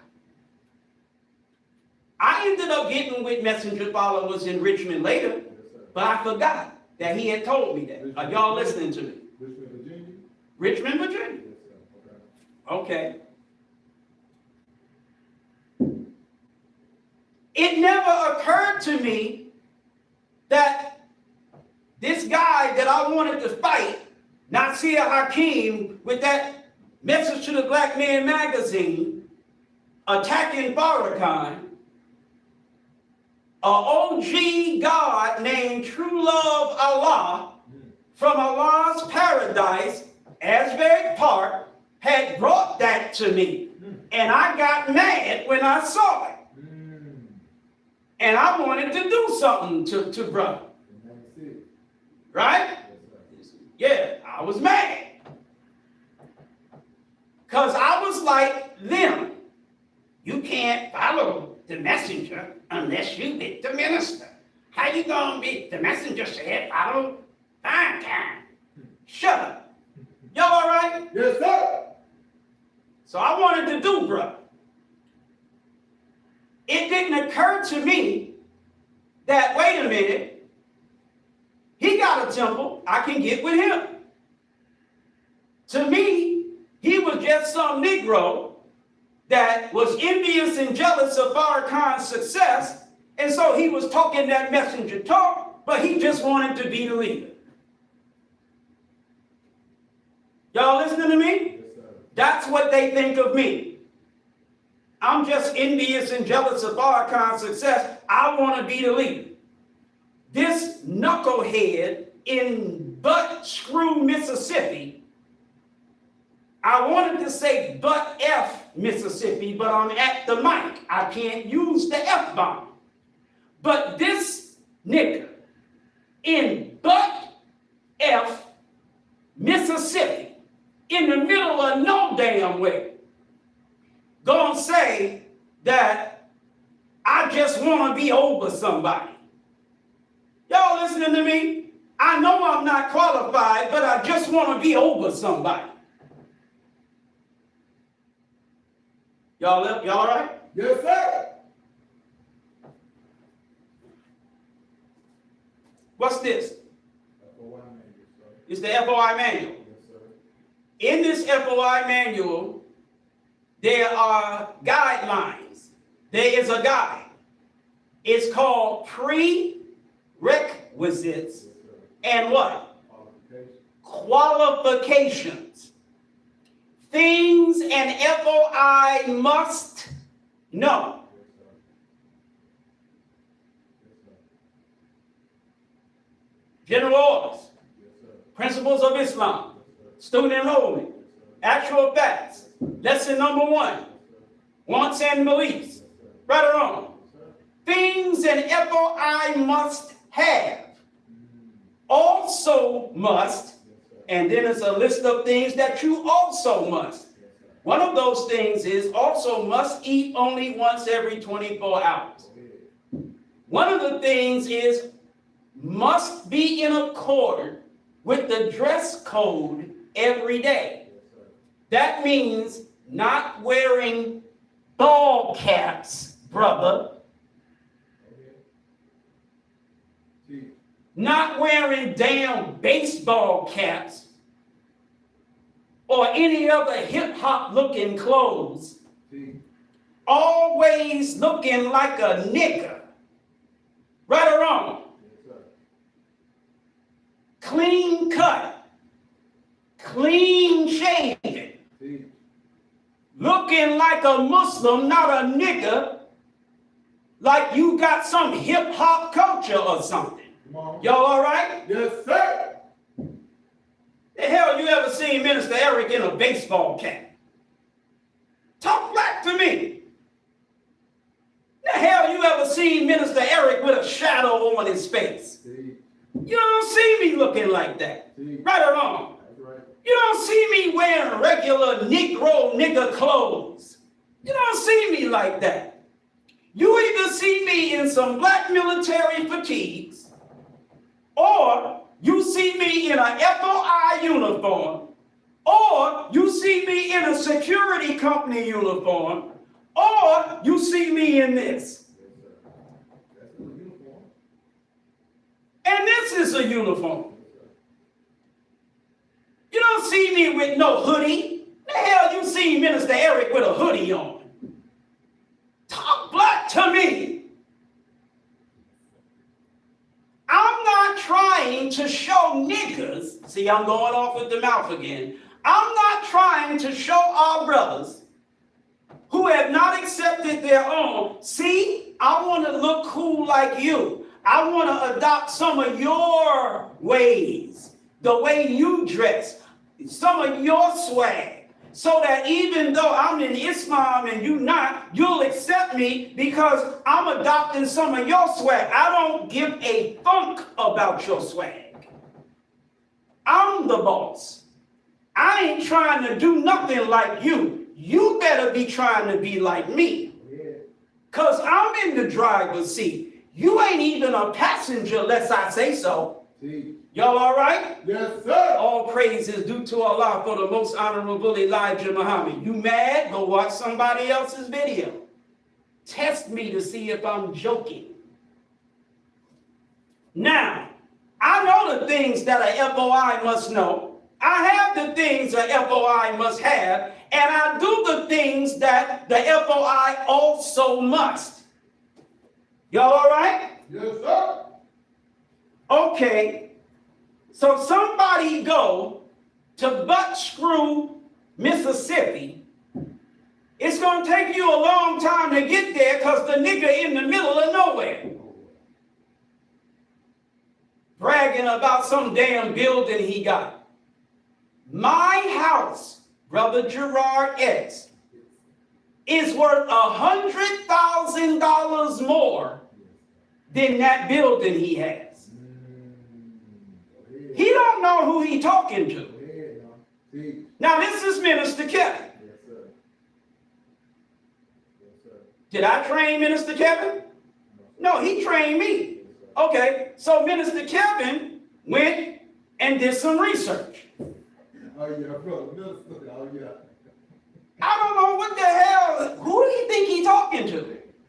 So Minister Kevin went and did some research. Found out where the building is, Google Earthed it, looked at it, found out the value of it, all of that.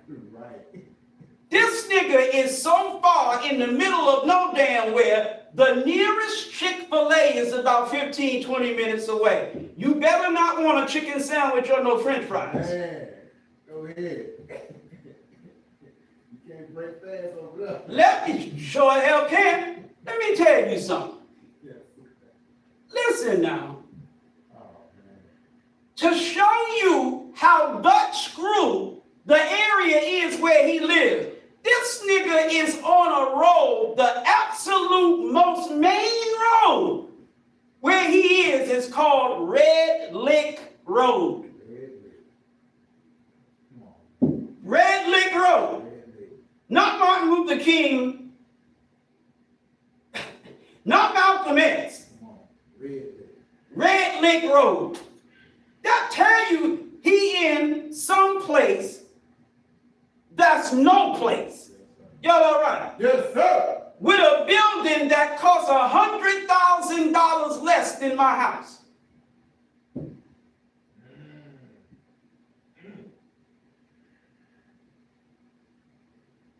Oh, no. You just- And I put, listen, I put over $100,000 down on my house. Come on. Teach. Make it plain. Right. Right. I didn't put 3% down on my house. Right. I put over 30% down on my house. Go ahead. Under 40%, but over 30%. Teach. I had, it was my money, $100,000, Come on. and put it down on the house. Teach. And it's $100,000 more than this nigga's building that he bragging about. Now, for you idiots who think I'm bragging about how much money I put down on my house, how much my house costs, you thinking that because you are what I just called you. You're an idiot. The reason I'm mentioning it is to defend myself against somebody who is telling me I'm nothing and he's everything because he got a building that costs $100,000 less than my house. I'm not saying I'm something because I had 100 G's and I bought a house. What I'm saying is he is not more than me That's right. because of what he brought, because I can point to something I bought. Go ahead. If that doesn't make me big nigga, then how the hell does his building make him big nigga? Come on. Don't try to impress me with your building, bruh, because my house costs more than your building. Man. Who you think you talking to? Why he building council much in the middle of nowhere anyway? That's, hey, you got some question marks. You got answers. If the building he had was in Atlanta, it would have cost 3, 4, or 5 times as much. Go ahead. Go ahead. Go ahead. Y'all listening to me? Go ahead. Teach 'em. But see, he's able to impress you with how much of a great building it is Right. because he didn't buy it in Atlanta. Right. He didn't buy it in Los Angeles. Go ahead. He didn't buy it in New York. Go ahead. He didn't buy it in Chicago. Right. He didn't buy it nowhere near a Malcolm X Boulevard. He didn't buy it nowhere near a Martin Luther King Drive. Because if there was a Malcolm X Boulevard or a Martin Luther King Drive within 50 miles, that building would have cost 3, 4, or 5 times as much. Teach 'em. Are you listening to me? Teach 'em. But you go out in the middle of nowhere where if you get hungry, I didn't say hungry, hungry, Come on. and you want a chicken sandwich, I didn't say sandwich, I said sandwich. Don't be hungry for a sandwich. You got to get in your car. Ain't no public transportation going. You got to get in your car or your pickup truck, because that's what you drive in an area like that. You need a pickup truck. You get in your pickup truck and you drive about 10 miles, 15, 20 minutes to the nearest Chick-fil-A. Y'all listening to me? The damn Chick-fil-A is up by Alcorn State University. Wow. Go ahead. Well, y'all-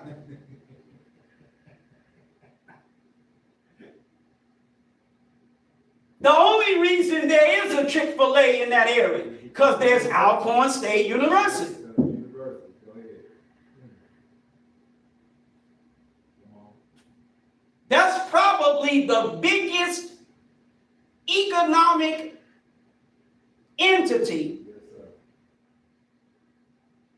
within a 50-mile radius. I didn't say definitely, I said probably. The only place where there is a center of anything in that area where he is Alcorn State University. Y'all listening to me? Yes, sir. Nigga, try that in Atlanta. AU Complex, Morehouse, Morris Brown, Spelman. What else? What else is part of that? Oh, that's all of it. That's Yeah, it? that's all of it. Okay. Yeah. I ain't no college educated Negro. Yeah, Spelman, Morehouse, Clark. Clark. I knew I was missing one. Clark, Spelman, Morehouse, Morris Brown. That's the four. That's 4 right there. You can walk from there to Georgia State, Yeah. Absolutely. Yes, sir. right? Yes, sir. Then you can walk from there to Georgia Tech. Yes, sir. You can. Talk back to me. Atlanta is a university city. Yes, sir. Go ahead. Y'all listening to me? Absolutely. Now try buying a building like that around here. Go ahead. No, Atlanta area tech right up the street. The community college is right up the street. There you go. Yes, sir. All of that. You said it? Yes, sir. It's a university city. Yes, sir. Go ahead. It's a college town. Yes, sir. Coca-Cola's here. Right or wrong? Yes, sir. Norfolk Southern around here somewhere. You got all kinds of stuff around here. It's expensive around here. 100%. You ain't buying that around here for what he paid out there. Talk back to me. But this nigga actually did something that would be akin, brother, Yes, sir. to going down there where you got family. What's that area? On Winder, Georgia. Winder, Georgia. Yes, sir. Salem, all of that. Zork or Z York did the same thing. He goes way the hell out in Eatonton Yes, sir. and he get him some property. Nigga, you got it in Eatonton. Right. What the fuck is Eatonton? Come on. Try doing that in Atlanta, Z York. Right. Y'all all right? Yes, sir.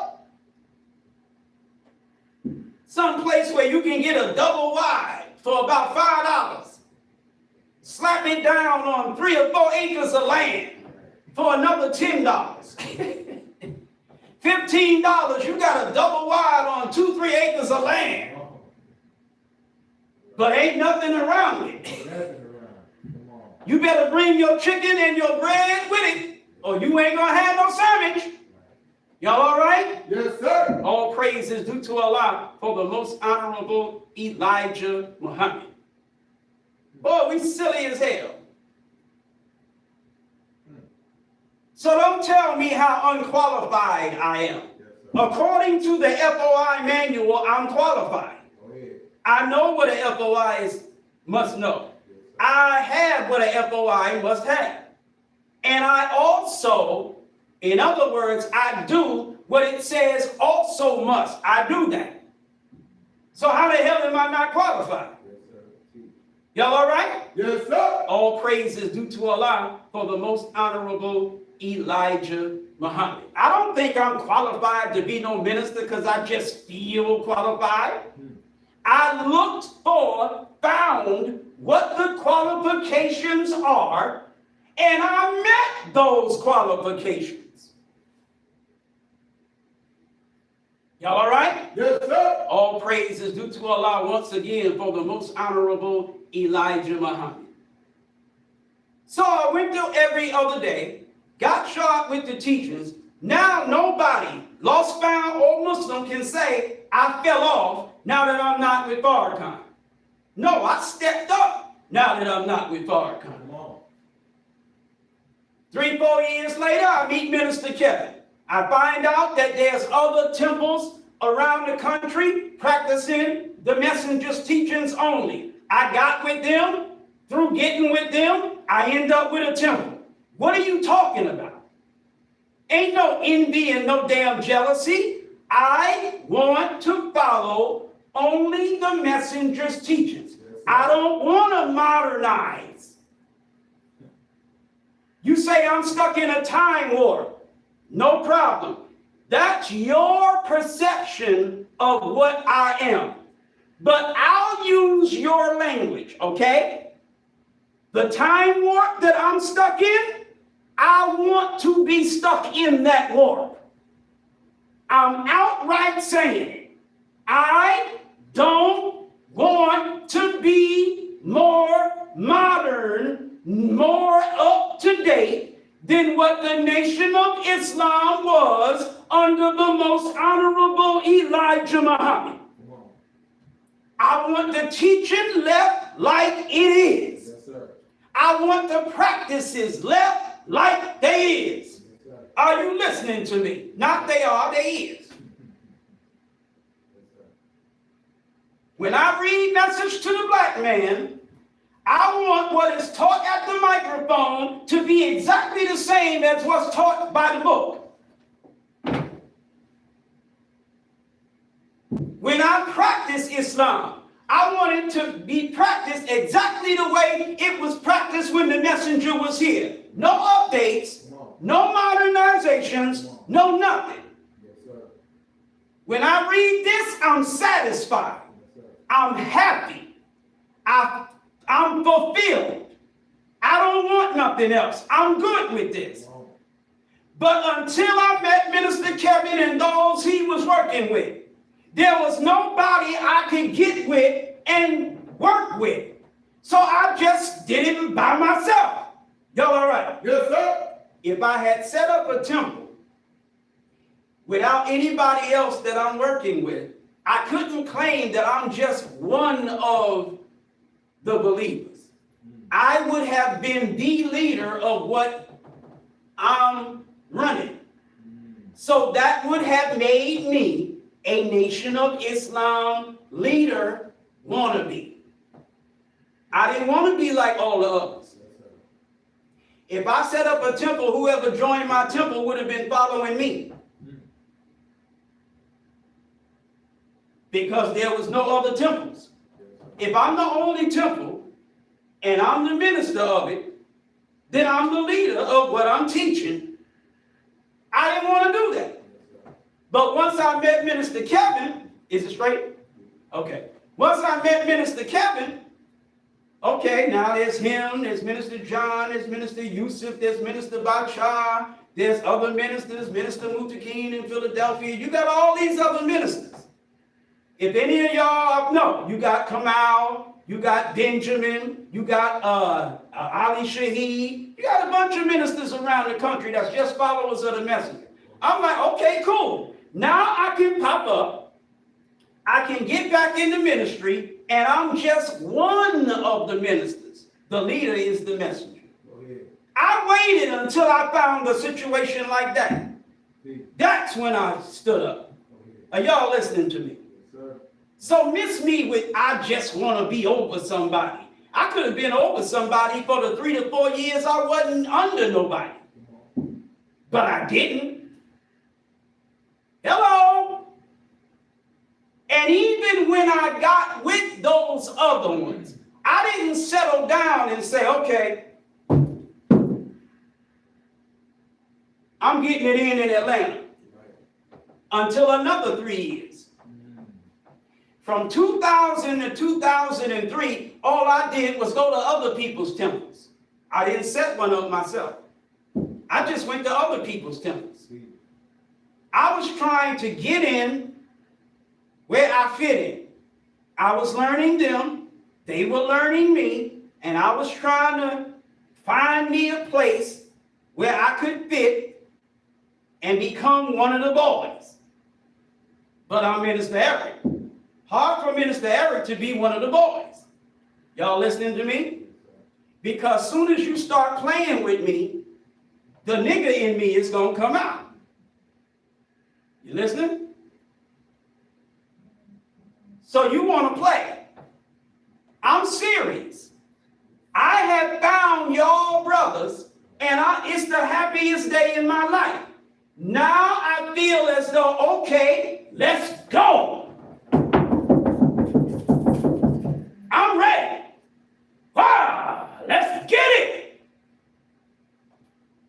Now I'm looking around. Y'all niggas playing. I'm like, huh? Say what you want to say about Farrakhan, but the years I was with Farrakhan, we wasn't playing. We was. So I got that. I'm coming over to Elijah with that I brought over here from Farrakhan. Y'all all right? Yes, sir. This is why when I was listening to you talking about what you was talking about with the brothers, Yes, sir. yeah. Yes, sir. It's some things that we brought over here to the Messenger's Fellowship Yes, sir. from Minister Farrakhan's movement that are good, and I'm happy as hell that I brought those things over here. Yeah, teach. Yes, sir. All right. But I'm even more happy that I left the rest over there. So in that sense, you're right. Yeah. All right, so I'm over here and I got that, you know? I come over here, y'all niggas ain't got no newspaper. Must sell as many Muhammad speaks as possible. Yes, sir. Go ahead. Y'all niggas ain't got no newspaper. Yes, sir. Y'all all right? Yes, sir. So I'm like, you know, all right, I want to do over here what I was doing over there. I was a Final Call newspaper maniac. I built my temple off the Final Call newspaper. Go ahead. I started out just by going on the corner with the newspaper and just pushing it. Yes, sir. I went to everywhere selling the paper. I was in a little butt screw town, Red Bank. No disrespect to my brothers in Red Bank, but come on, black man, it's a butt screw town. You know it, I know it. What's the problem? I'm not disrespecting you. A mile and a half square. 10,000 people. I'm talking about back then. 10,000 people, 2,500 niggas, and 7,500 crackers. That's butt screw, New Jersey. Yes, sir. I love y'all. Hope you love me back. I respect y'all. Hope you respect me back. But Red Bank's butt screw USA. Y'all all right? Yes, sir. So I'm there pushing a few papers in that little town that I could push, but I'm a Final Call newspaper maniac. I need to be pushing hundreds of Final Call. So what I'm doing? I bounce out of Red Bank, push them in Plainfield. Bounce out of Red Bank, push them in North. Bounce out of Red Bank, push them in Jersey City. Bounce out of Red Bank, push them in Patterson. Bounce out of Red Bank, push them. I don't know how many times I went to Passaic, but maybe I didn't, but I think maybe I did. You know, bounce out of, I'm all over the place. Because I'm going to big cities where I could pop a bunch of papers. Are y'all listening to me? Yes, sir.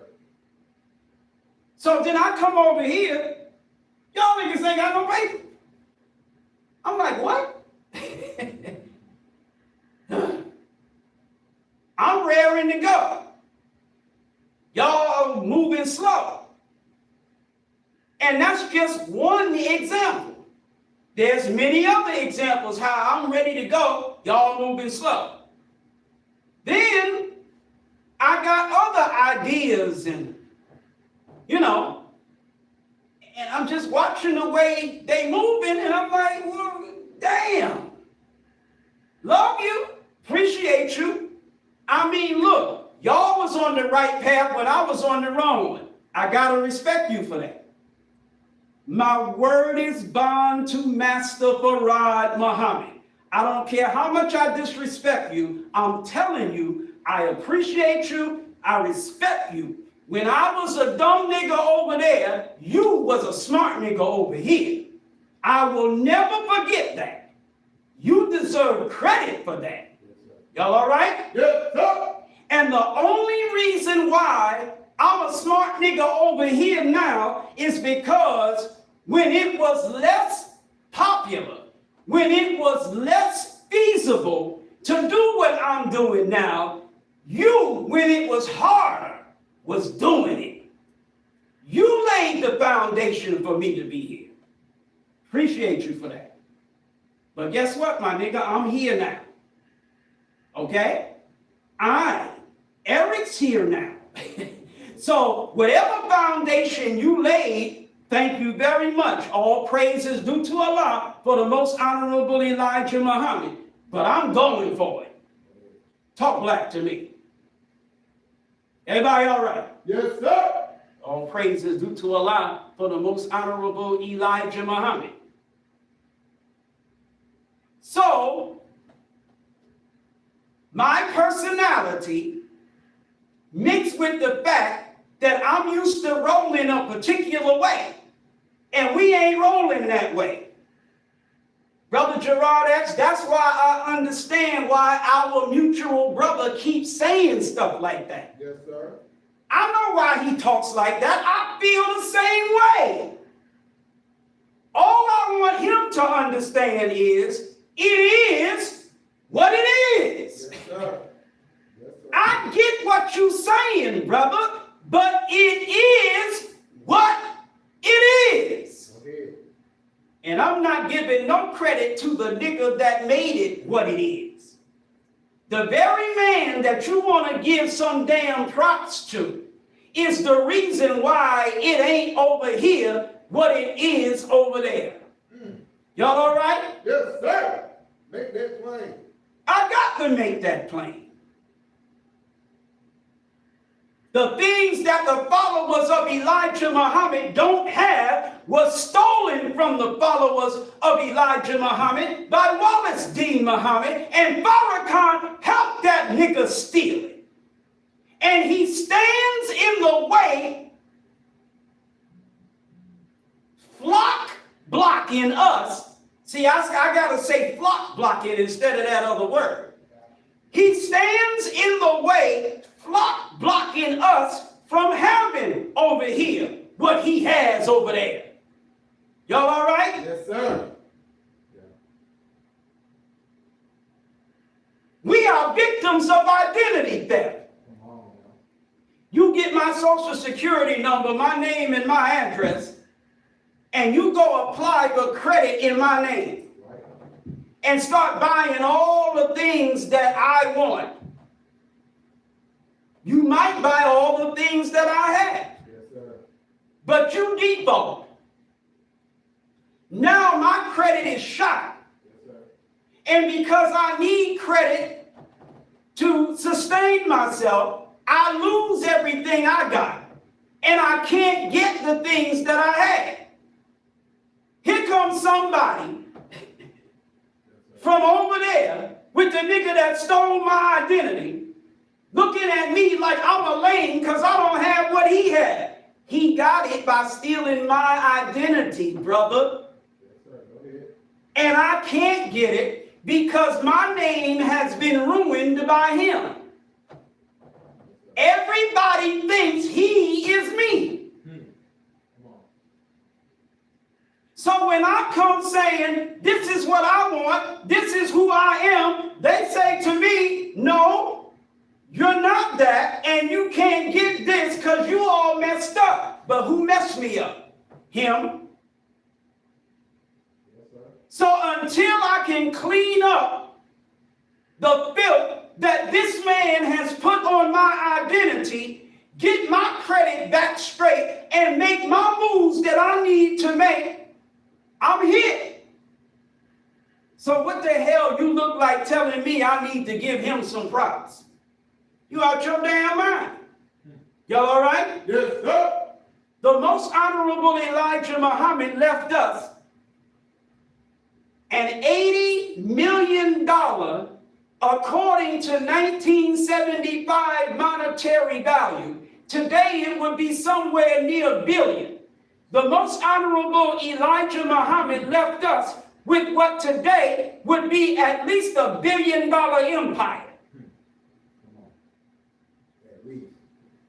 With hundreds of thousands of followers, businesses everywhere, all kinds of development.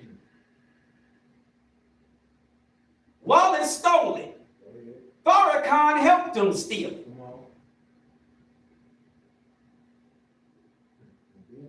And now here we are, the few of us that's left, and you want to look at us as to what we don't have and what we ain't doing. Them niggas love to say, where are your works?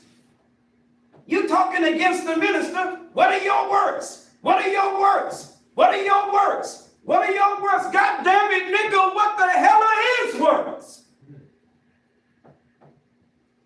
Oh, he's got this, and he's got that, and he's got this, and he's got that, and he's got this. And whoa, wait a minute. When did he get all that? Talk black to me? The hell he get all that?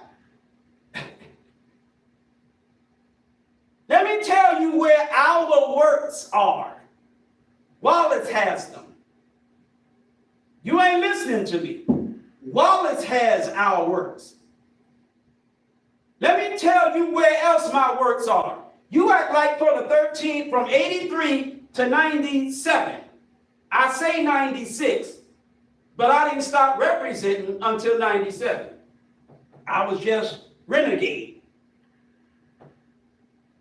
You act like for 13, 14 years from 83 to 97, I didn't contribute nothing to what this nigga has. You know how many of his newspapers I sold? You know how many checks I sent directly to Chicago? Do you know how much them checks were? You know how many fish I brought in? Do you know anything about my history under him? Then shut the hell up. You want to know where my works are? Nigga, I had to start all over again in August of 2000 with nothing. And I then waited until 2003 until I really planted roots. Some of my works that you asking me about are over there with him. Y'all all right? Yes, sir. There used to be a temple in Elizabeth. Nigga, that's some of my works. What did you do with it? You busted Minister Keith, shut the damn temple down, and integrated it into Newark. Hello? Under Minister Keith Muhammad's stewardship, we expanded Minister Farrakhan's reach and footprint. Y'all shut it down and put it back in Newark. Talk black to me. Y'all all right? Yes, sir. Under Minister Keith Muhammad's stewardship, we established a strong temple in Plainfield that was separate and apart from another temple that was already in Plainfield. Under Brother Minister Keith Muhammad's stewardship, we established temples in Red Bank, Montclair, Patterson, Bridgeton, and Camden. You want to know what the hell my works is, punk nigga? I'm telling you what my damn works are.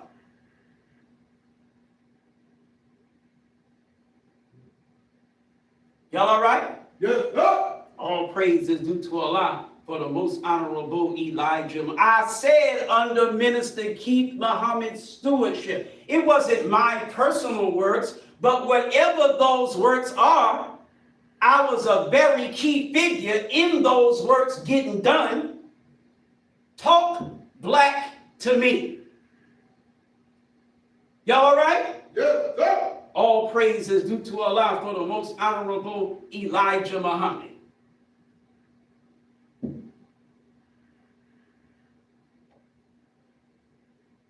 We're talking about black being the key, right? Yes, sir. But you know we got to do those tangents. And I'm not saying I'm getting off the tangent. But don't forget what the subject matter is. Black is the key. Okay. So I set roots. I set roots because 3 years I've been running around with all these other fellas, and I haven't gotten what I wanted to get out of running around with them. In my mind, y'all playing, I'm serious.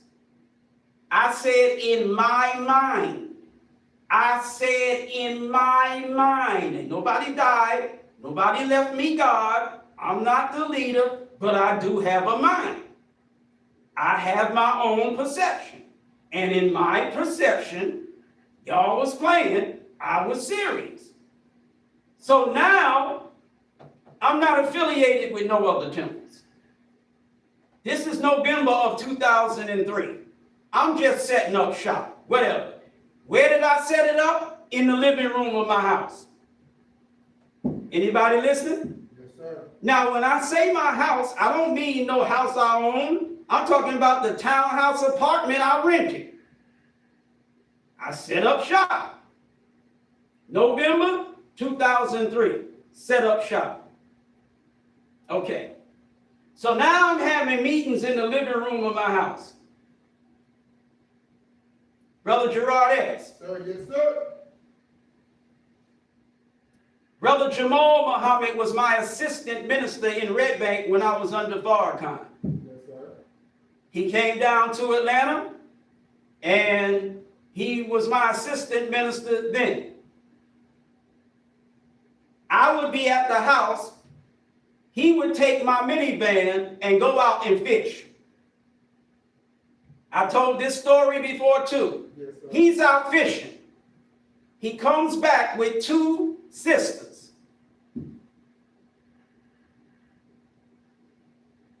We sitting down in the living room. I teach the meeting. I take questions. Then it's time for us, to escort the sisters out to the vehicle that they came in. And as we walking out, one of the sisters, who was the mother of the other sister, who was her daughter, she says, "Do you know who I am?" I'm like, "No." She's like, "I'm Royal's first wife." Oh, man, come on. You always get the issue. Brother Minister, I always got an issue. Yes, sir. The one he calls the devil. That's what she said to me. Wow. I looked at her, I'm like, "What?" Yes, sir. Then I looked at the daughter. I said, "You're Maureen's sister?" She was like, "Yup." Yes, sir. Because I knew who Maureen was. Yes, sir. I said, "You're Maureen's sister?" Talking about Aisha. Yes, sir. Brother Jamal done went out in the minivan, pulled up next to them, Yes, sir. fished them to my apartment, and they came and attended the meeting. Come on. A week or 2 later, she comes back and brings Royal Jr. with her. Come on. You heard what the hell I said. Come on. Royal's son, Jr., Yes, sir. and the mother are sitting there at my meeting Come on. in the little bitty living room of my townhouse apartment. Yes, sir. Go ahead. See.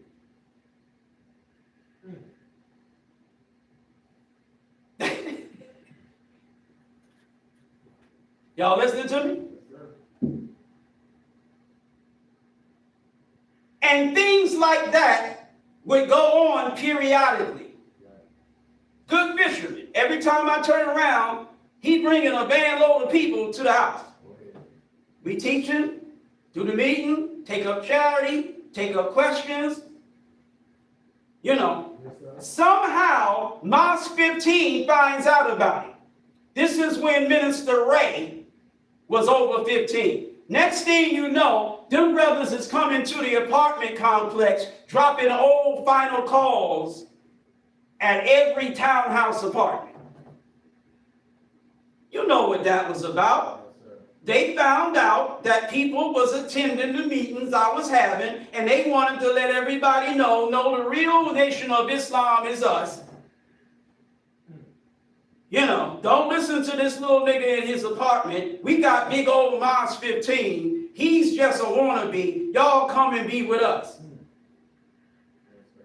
Little Eric in little apartment having his little meetings in his little living room. Somehow Ray done found out. They done found out at 15. And now they got some brother FOI coming, dropping final calls. The damn final calls was from April of 1376.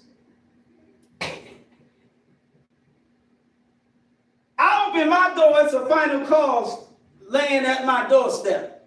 Then as I'm getting in my van, I see the other apartments got final calls laying on the ground in plastic bags so they won't get wet. I'm like, look at this ish here. I'm nothing, right? I'm nobody. I'm a joke, bro. I'm a clown. I'm just having little meetings in the living room of my house. But y'all in Big Mosque 15, under big old Ray Muhammad, under big old Farrakhan, right? The 2 million man, the 2 million march man. But when you find out about little old me in my little old apartment with my little old clown meetings, you feel you have to address that. You actually dispatched manpower to my complex to drop all final calls from the time of the bubonic plague all over my apartment complex. Listen, I don't mind being a clown. I don't mind being a nothing. I don't mind being a nobody, but if I'm going to be a nothing, clown, nobody, let me be that. That means don't bother me. That means pay no attention to me. Don't threaten you going to do nothing to me. Don't come around dropping your damn final calls. You understand what I'm saying? White man, don't be shadow banning me on Facebook and YouTube, reducing the numbers, taking my channels down, suspending my accounts. Leave me alone. I'm nothing. I'm nobody. Why are you paying attention to me? Fake son of man. What you talking about me for in your damn lectures? Or your damn stupid fake temple meetings? What you talking about me for? I preach to empty chairs. Don't you see the chairs empty? What you talking about little old me for? A scriptural discussion. That's what Yeah. You discussing scripture and mention me. Am I in the scripture? Hell no. Oh, what you discussing me for? I'm nothing. I'm nobody. See, you don't get to tell me how small, how insignificant, how nothing I am, and then pay attention to me, talk against me, work against me. Shut up. Y'all all right? Yes, sir. You ain't no threat to the white man, Eric. Talking to you, Brother Jihad. You ain't no threat to the white man. Okay, no problem. I'm no threat to the white man. Listen, I love being able to move under the white man's radar. I love doing it. I love it. But I'm no punk. I love working above the white man's radar too. Anybody listening to me? Yes, sir. So I go to my job with my gun at one job, without no gun at the other job, wearing a badge that says Shabazz. That's a Nation of Islam name. Go ahead. Are you listening to Go me? ahead. That's right. I don't go to my job as no damn span. I don't go as Wilson, Washington, Jackson, and Culpeper. I go to my job, nigga, Shabazz. Y'all all right? Yes, sir. That's Malcolm's name. That's Betty's name. That's Attala's name. That's Kubila's name. Talk black to me. That name is a name that's big in American history. And I go to the white man's job with that damn name. My boss know my name is Muhammad. I told him. He know I'm Nation of Islam. I told him. Are you listening to me? I told that white man, I'm a Nation of Islam minister, but I don't follow Farrakhan. I told them. Eric ain't no punk. Y'all all right? Yes, sir. I know that employers look for your social media presence. They look for it. So when you apply for a job, Eric Shabazz, they take your name and they look to see where they can find you. Y'all listening to me? Yes, sir. I know some people ain't hired me because they looked me up. I know some other people hired me after they looked me up. Y'all listening? Yes, sir. You go to my Eric Shabazz page, all my Eric Muhammad material is on it. I know that. When I go to a white man and say, give me a job, what's your name, boy? Eric Shabazz. I know that that white man can find me on Facebook, find me as Eric Muhammad, and find me calling him cracker, bastard, beast, all kinds of stuff. I know, devil. I don't care. I ain't no punk. Yes. I'm Nation of Islam. Yes. You the devil. You're a bastard. You're a beast. You're a peckerwood. You're a cracker. Yeah. And am I hired? Thanks. What time should I be there? Am I hired? No. No problem. Next. I mean what? You buying time, cracker? I'm selling it. That's it. Ain't nothing personal. Y'all all right? Yes, sir. Praise be to Allah for the most honorable Elijah Muhammad. The area that I work in, you have to be fingerprinted.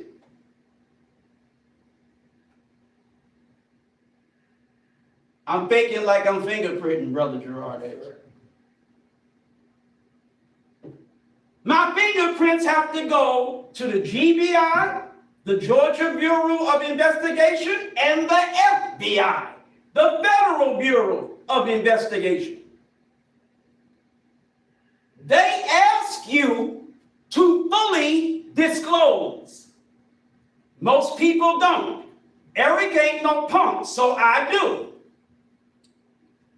My name is, this is before I got married and took my wife's name of Shabazz. I was Span then. My name is Eric Span. Do you have any other names or aliases or whatever? Now, I could easily say no, right? I mean, I don't have nothing in none of them names. I could easily say no. I put yes, Eric Muhammad. This is before I had Shabazz. I put yes, Eric Muhammad. I'm sending fingerprints to the GBI and the FBI with the name Muhammad after 9/11. Who does that? Come on. Except a crazy nigga like me. Who does that? Cracker, I want you to know who I am. I ain't scared of you. Yes, I want a gun. My name is Fan Cracker and I want a gun. Okay, do you have any other name? Yes, Muhammad. Now, can I have the gun? Yep, thank you. What the hell? Y'all listening to me? Yes, sir. Then in 2011, I get married. I get the name Shabazz. I didn't have to change my name to no damn Shabazz, but I wanted that name. I want to come to the white man without his name. Come on. When you see me coming, Cracker, I want you to know I'm not your nigga. I ain't got your name. Go ahead. And then when I fill out those fingerprint cards, any other names? What's your name, boy? Shabazz. You got any other name? Yeah, I used to be Span, and I'm currently Muhammad. Come on. Can I have my gun? Thank you. What time should I show up? Come on. Yes, sir. So you look for me under the name Eric Muhammad because I have fully disclosed to you that I use that name. Yes, sir. Go ahead. You look for me under the name Eric Shabazz because that's my name. Social security card, driver's license, all my documents. Yes, sir. Bank accounts, everything. Go ahead. Okay. You look for me under Eric Span because that's the name I was born with, birth certificate, Eric Span. Cool. So you look for me under all that. Every bit of that is going to lead you to Nation of Islam, hate the white man, all of that. Yes, sir. Go ahead. Now, can I have the job? Thank you very much. Come on. I need a gun. Thank you very much again. See. Anything else? Any other questions? Get the hell out of my face. Yes, I hate you. Yes, you're the devil. Yes, you're a beast. Yes, you're a peckerwood. Yes, you all of that. Bastard, yeah, all that. See. And Go ahead. I need a job. You have a job. You need an employee. I am an employee. Come on. We got mutual interests. Go ahead. You get a worker, I get a check. Come on. What? Yes, sir. I don't want to marry you. Come on. I don't want to marry your woman. I don't even want to hump your woman in secret. Come on. I don't want nothing from you but a paycheck. That's it. That's it. See. Now give me the damn job and my gun and my money and shut the hell up. Y'all all right? Yes, sir. All praise is due to Allah for the most honorable Elijah Muhammad. I buck mother effers. That's what I do. Because that's who I am. That's how I'm built. You'll go there.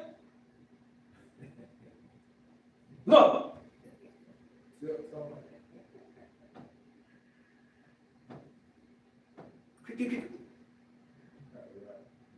One of the boys on the floor squeak. Right. You stop cold. Open up back on here. Come on.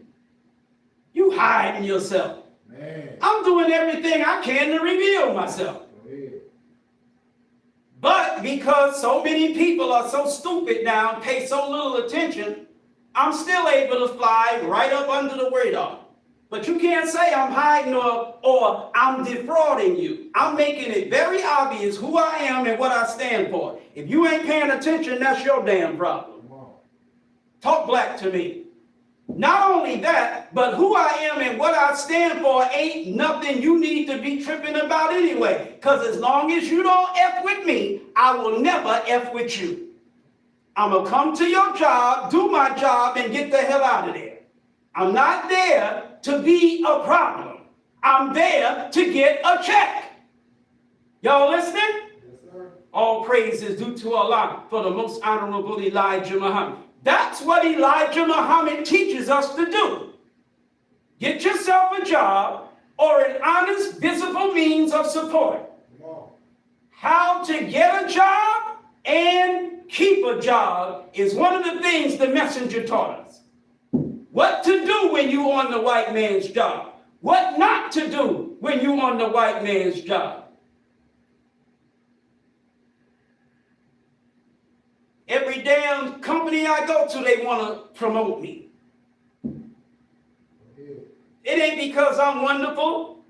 It's the same thing with any FOI. When you go to a job, if you on your square like you supposed to, they don't want to promote you. You're the best employee that the white man could ever have. You don't engage in the nigger BS that other blacks engage in. You are a refreshment to the white man. Because you do more of what that white man hired you for. You don't create no problems in that white man's workplace. You ain't in there kicking it to his damn women and girls. You ain't even there kicking it to your own women and girls. You go to the job, you do your job, you get the hell out of there, and you invest your money. You act civilized. You are civilized. I mean, damn. It is a pleasure to be around you. Come on. Talk black to me. Hey. You don't go there calling him devil all damn day. 8 hours a day at the white man's job, you calling him devil. Right? Nah, you go there, you do your job, and you get the hell on. Black is the key. All right.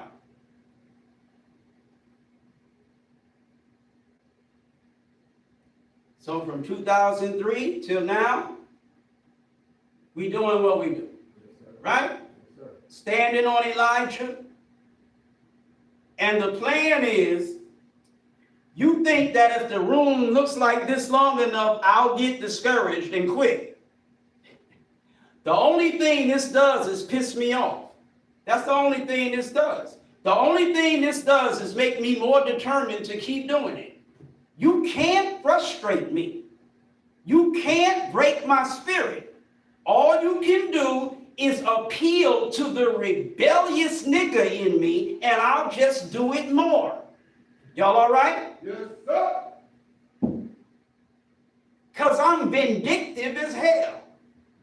Every effort you put forward to try to stop me is going to make me push even harder. Y'all all right? Yes, sir. All praise is due to Allah for the most honorable Elijah Muhammad.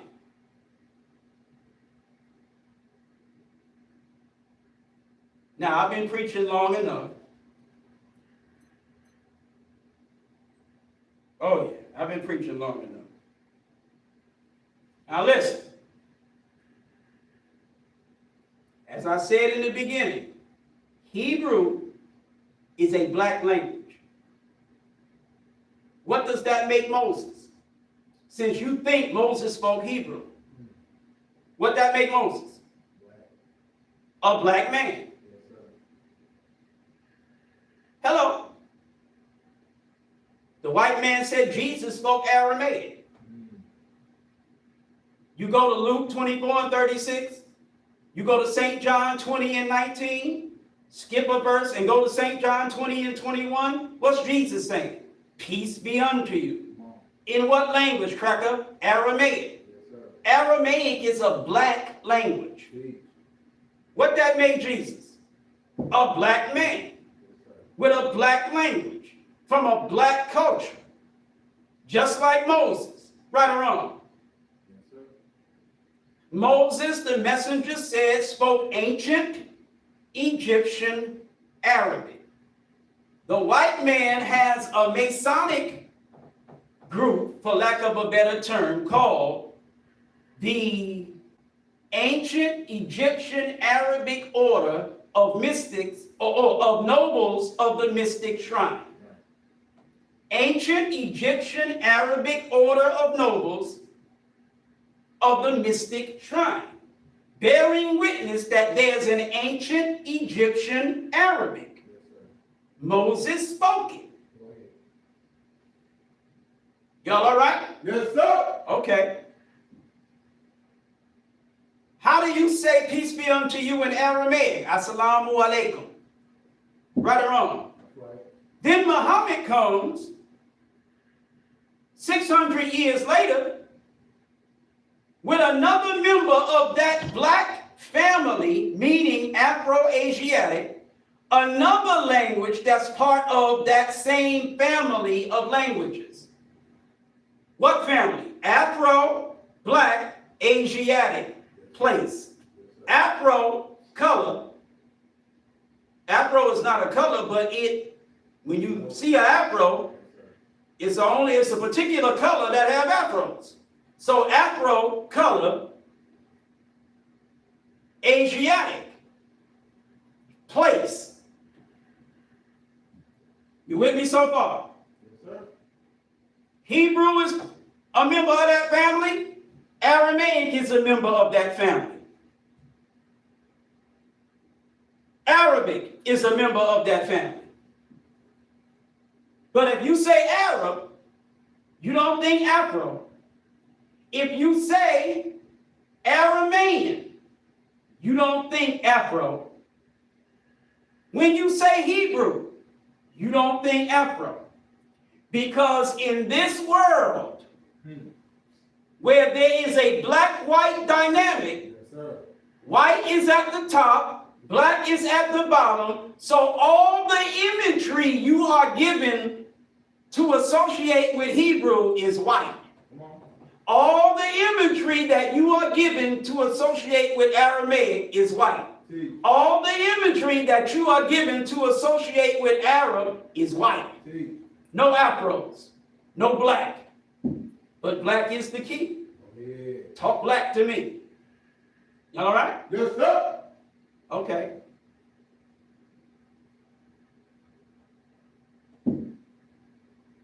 So in the student enrollment,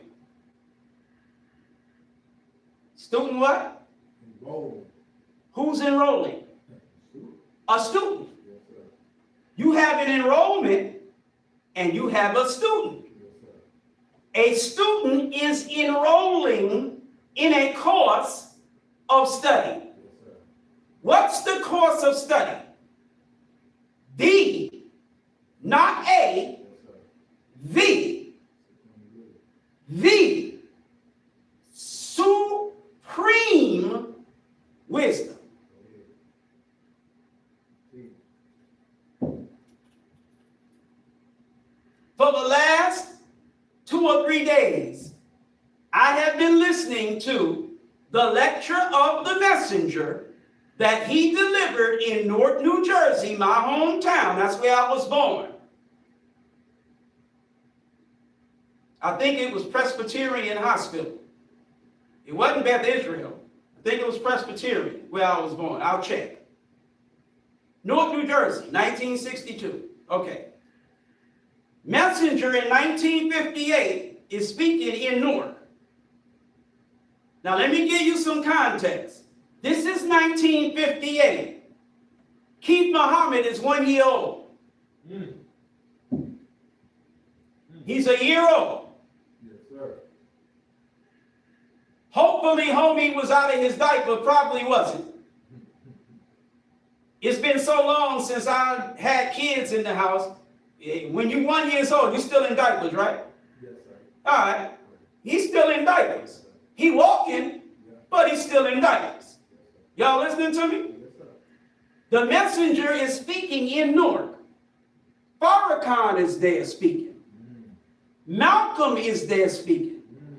Wallace D. Muhammad is there speaking. All 3 of them spoke before the messenger spoke. Messenger comes up and starts speaking. Farrakhan, before the messenger starts talking, and he mentions the Masons. The Masons are giving big props to Elijah Muhammad in 1957.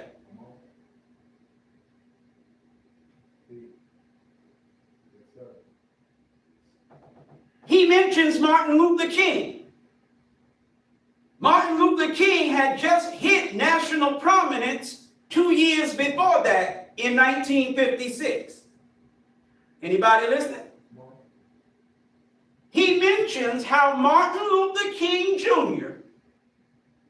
in 1957, the year before that, how in 1957, Martin Luther King Jr. wrote to Malcolm X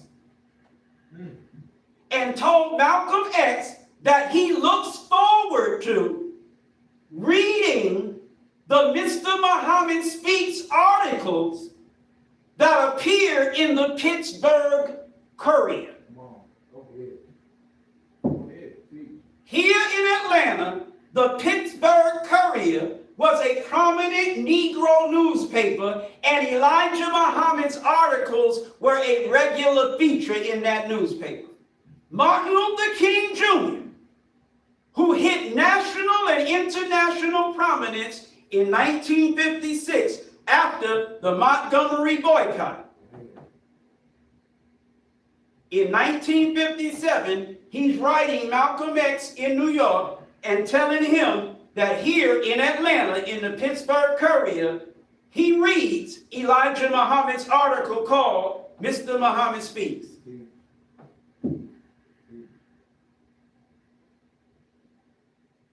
Anybody listening? Giving you context. Now, this was February 1957. Minister Keith's mother was pregnant with him, but he wasn't born yet. He didn't get here till the summertime. Y'all all right? Yes, sir. So about 6 months, about 4, 5, 6 months later, here comes Brother Keith. The reason I'm mentioning this is, if Newark was on the map in 1958 well enough for Wallace, Farrakhan, and Malcolm to be at a meeting featuring Elijah Muhammad, that means that Newark again was on the map as far as the Nation of Islam is concerned. Brother Minister Keith's father was already part of the Nation of Islam at that time. That's my point. So when Brother Keith was walking around in his little diaper, his father was part of the movement that had the meeting that the messenger was there speaking at. Are you listening to me? There was something going on in Newark that was significant enough for the messenger to leave Chicago with his son and his son-in-law and his daughter and his 2 secretaries and other of his workers. Come to Newark. Farrakhan come. Malcolm come. Wallace come. How many other ministers in the area do you think wasn't there? Just because their names wasn't mentioned, don't think they weren't there. Y'all listening to me? Sir. Okay. Why am I mentioning in 1958 the messenger and all that history? Because I'm talking about a student enrolling in a course of study that is the, meaning no other. This is it, the, singular, specific, and exclusive. Nothing else is with this. The supreme wisdom. No other wisdom is equal to it. No other wisdom is greater than it. Y'all listening? Yes, sir. Okay. The messenger said about Noble Drew Ali, because there were followers of Noble Drew Ali at that meeting. Is anybody listening to what I'm saying? There were followers of Noble Drew Ali in Newark at that meeting. There was a Moorish Science Temple about 6 or 7 blocks away from where I grew up. I grew up, not the whole time, but I grew up for many years at 136 South Street in Newark between 12th Avenue and 11th Avenue. Come out my house, turn right, go down to 11th Avenue, turn left, walk a few blocks up to, I think, maybe 11th Street, turn right, go a little bit down that street, Moore Science Temple, Noble Drew Ali's followers. I never did it, but I'm just saying. When I had researched and found where the MSTA was in Newark, I looked at the address and I'm like, damn, that was right around the corner from my house. Come out that same house, make a left. Walk up South 8th Street to 12th Avenue. Keep walking. Walk up to 13th Avenue. Turn left. Go down to about 7th Street, South 7th Street. I'm not exactly positive, but that's where Minister James lives, Son of Thunder. Anybody listening? I think that's where they shot and killed him, at his house, right around the corner from where I live. Okay. My mother had an aunt. It was her mother, my grandmother, her mother's sister. Her mother's sister, her aunt, had a husband whose name was Sharif. Uncle Sharif. I never met him. But my mother had an uncle named Sharif. You think he was Christian? Well, what the hell is the likelihood he was Christian? By the time I was born in 1962, I'm almost positive he was already dead. What are the chances he wasn't at that meeting in 1958? The hell he doing with the name Sharif? In 1958, you didn't have a whole lot of people. What's somebody named Sharif doing in Newark? Talk back to me. So I'm wondering, was he MSTA or was he NOI? I don't know. In any event, the messenger mentions Noble Drew Ali because there were followers there. The messenger mentions Marcus Garvey because there were Garveyites there. So here's a meeting in Newark. Garveyites are there. MSTA is there. Christians are there. Who the hell else knows or even gives a damn who else was there? Elijah Muhammad is there. He didn't mention nobody else. So I'm just saying. He says he had, I'm paraphrasing, great appreciation for Noble Drew Ali. Then he starts giving Noble Drew Ali his props. I'm talking about a student enrollment. He gives Noble Drew Ali his props. He starts talking about Marcus Garvey. Goes into some of him. Gives Marcus Garvey his props. Then he says, of the followers of Noble Drew Ali, none of you seems to have followed him as you should have. Right. He said the same thing about Garvey. Right. You don't seem to follow him as you should have, or have followed him as you should have. He said, so Allah has sent you a third man to finish, I'm paraphrasing, to finish what they started. He said, I am the brother of those two men. That's what he said. And he said, I'm here to finish. God has sent me to finish what they started. Are y'all listening to me? If you're a Moor, you don't see Elijah Muhammad as being sent by God to finish what Noble Drew Ali started. If you're a Garveyite, you don't see Elijah Muhammad as being sent by God to finish what Garvey started. You don't see it. That's fine. We still cool.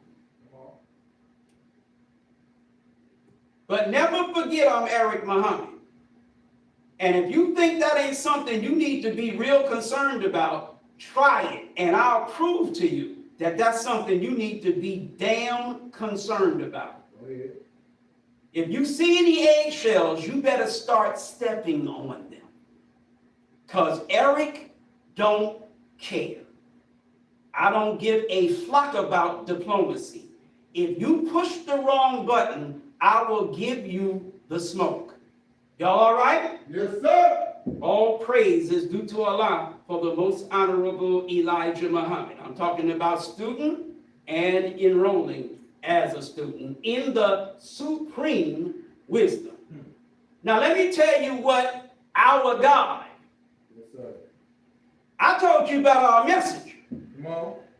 The man who to us is what your prophet is to you. Come on. Let me tell you about our God. Because I told you about our messenger already, but we can only have a messenger because of God gave us a messenger. Go ahead. Let me tell you about the man, our messenger, quote unquote prophet, because he ain't no prophet. But let me tell you what our God, who our so-called prophet prayed to. Let me tell you what he said about your prophet and about your leader if you're a Garveyite. He said of Noble Drew Ali that Noble Drew Ali loved us and tried to do good. I'm paraphrasing that part. The part that Noble Drew Ali loved us, that's a quote. Yes, sir. He said he loved you, and then he said something that indicated that he tried to help us. He tried to do good for us. Yes, sir. He said, but he didn't know what he needed to know. Come on. He didn't what? Did not know what he needed to know. He didn't know what he needed to know. What did he need to know, Brother Gerard asked? Supreme wisdom. The supreme wisdom. Yes, sir. What Noble Drew Ali was trying to do, he didn't know what he needed to know to successfully do. Go ahead. You offended because I said that? You mad? Was that an undiplomatic thing for me to say? First of all, I don't give a damn. But second of all, what was undiplomatic about it? Come on. There's no evil intentions in my heart by saying what I just said. Back to the fact. But if I don't say it, I'm a punk because I'm scared to say what my God said because I'm thinking it might offend you. Well, I don't give a damn. Come on. Talk black to me. It is what it is. See. He said Marcus Garvey tried to help us. Yes, sir. He said, but he didn't know Yes, sir. what he needed to know in order to do what he desired to do. What didn't Garvey know? Supreme wisdom. The supreme wisdom. Yes, sir. Neither one of them were ever students enrolled in the course of study called the supreme wisdom. Go ahead. Noble Drew Ali's wisdom is not supreme. Go ahead. Go ahead. It's high. It's definitely high wisdom. Go ahead. Marcus Garvey's wisdom, if you want to call it that. Yes, sir. I don't know what you would rightfully call it, but the philosophy and opinions of Marcus Garvey, I'm going to call that wisdom. And if you're a 5%er, philosophy and opinions are wisdom.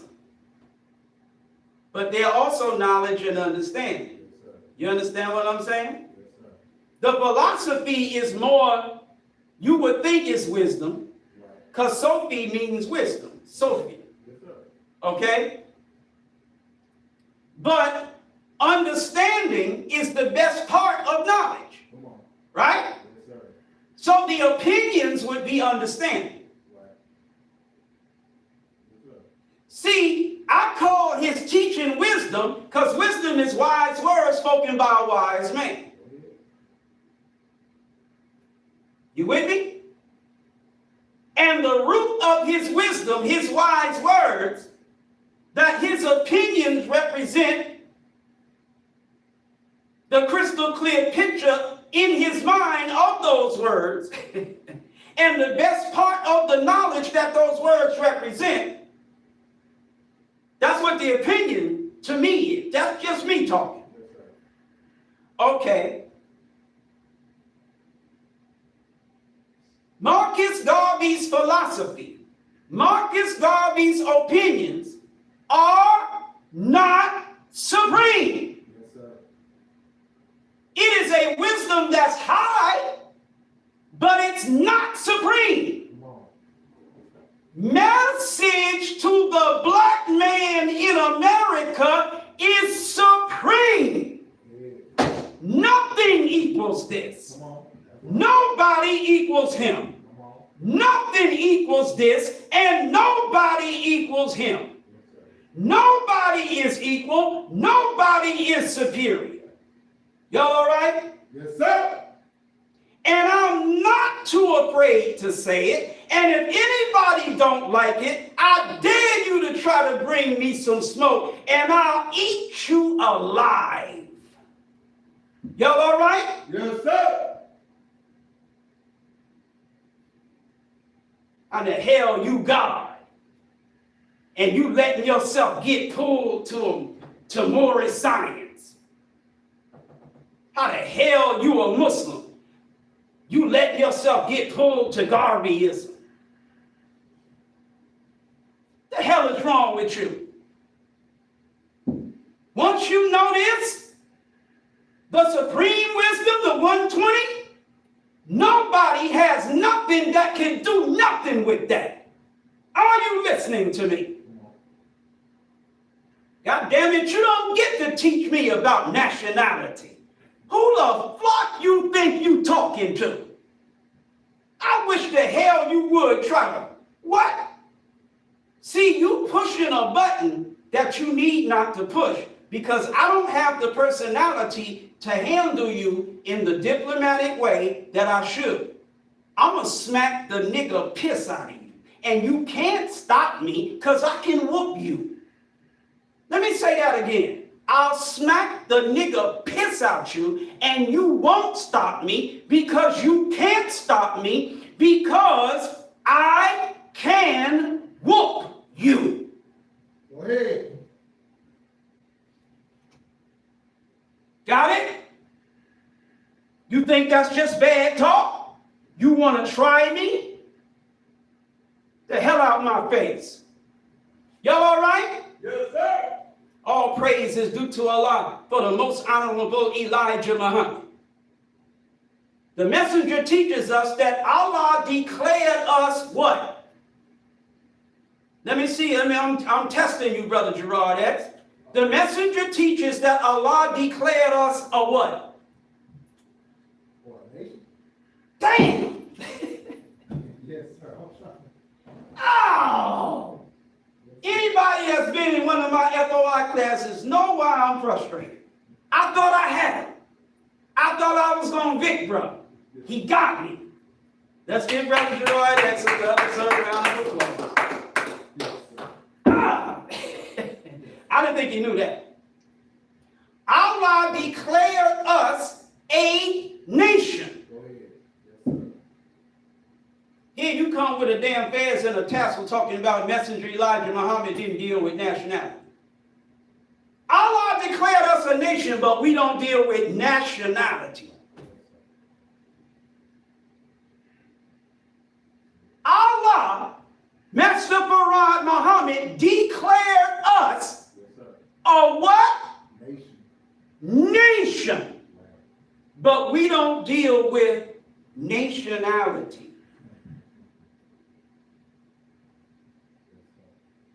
And I'm supposed, with this nasty personality that I have, I'm supposed to be diplomatic about that. I'll smack the hell out you. Who you think you talking to? Shut the fuck up. What is the matter with you? Are you freaking retarded? Are you a goddamn retard? Our God declared us a nation, nigga. How the hell we ain't dealing with nationality? See, I said I was going to be nice. I lied. I'll take the L.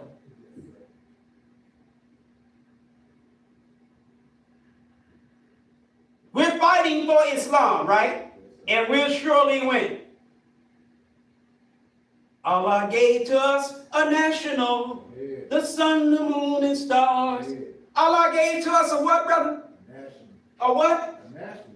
A national. Yes, sir. That's the fight song. Go ahead. The Muslim fight song. Yes, sir. Allah gave to us a national. Yes, sir. But we don't deal with nationality. Right. Yes, sir. Right.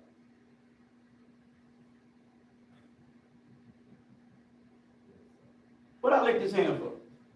To smack a nigga. You don't smack no nigga without licking first. It's not insulting enough.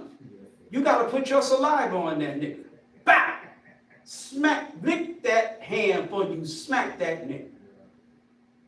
Y'all all right? Yes, sir. I mean, you wanna give the ultimate insult. Bow! Freaking retard. How the hell we don't deal with nationality? Our God declared us a nation. He gave to us a national, but we don't deal with nationality. They don't have supreme wisdom. So, yes, sir.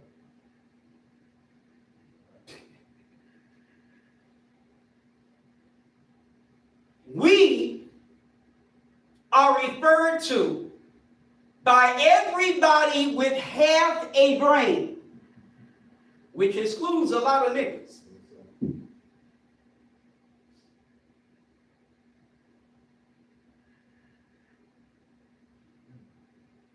What did they call us? You got this dirty Moor who gonna attack Master Farad Muhammad and the most honorable Elijah Muhammad. And because my hands are cuffed, I can't attack Noble Drew Ali. I can't. Okay. So it looks like he got the upper hand Right. because he doesn't have any wisdom from his prophet that would tie his hands from speaking against the messenger. Go ahead. There's nothing that in his Circle 7 Quran or anything else he studies that would say to him, well, I want to attack the messenger, but I can't. I want to attack Master Farad Muhammad, but I can't. I'm going to go and get some FBI files and use those FBI files and other things, and I'm going to attack the hell out of Elijah Muhammad and Master Farad Muhammad in the name of Prophet Noble Drew Ali. Man, make that make sense. Come on, man. Well, think about it.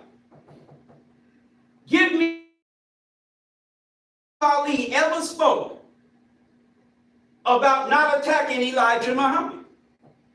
There's not one word. There shouldn't even be a word. He didn't even know nothing about no Elijah Muhammad. Exactly. Wow. Go ahead. Go ahead. What the hell did Noble Drew Ali ever say about Elijah Muhammad? You can't give me a word. Right. Right or wrong? Right. Yes, sir. But it's the opposite with me. What Elijah Muhammad and Farad said about Noble Drew Ali ties my hands behind my back. I don't even want to say anything against them. Listening to Elijah Muhammad makes you not even want to say nothing. Your hands ain't got to be tied Come on. because you don't even want to say nothing bad about it. Elijah Muhammad makes you interested in Noble Drew Ali. He makes you want to know what he taught, study what he taught, learn what he taught. Right? Yes, sir. But he don't make you want to follow it. He don't make you want to compare that to what he teaches as if somehow it's equal, because it ain't. But you're interested in it. You want to learn it. It's important to you. You see it as significant. Are you listening to it? Yes, sir. Same thing with Garvey. If you're a follower of Elijah Muhammad, you want to read the philosophy and opinions of Marcus Garvey. You're interested. Yes, sir. I got the book at the house. I've been at it. Not the one that's at the house, though. The first one I bought, I lost it. But I got the philosophy and opinions of Marcus Garvey back in the freaking 80s, man. I mean, soon as I came in, I want to read that, so I got it. Yes, sir. as a student of Elijah Muhammad, enrolled in the supreme wisdom.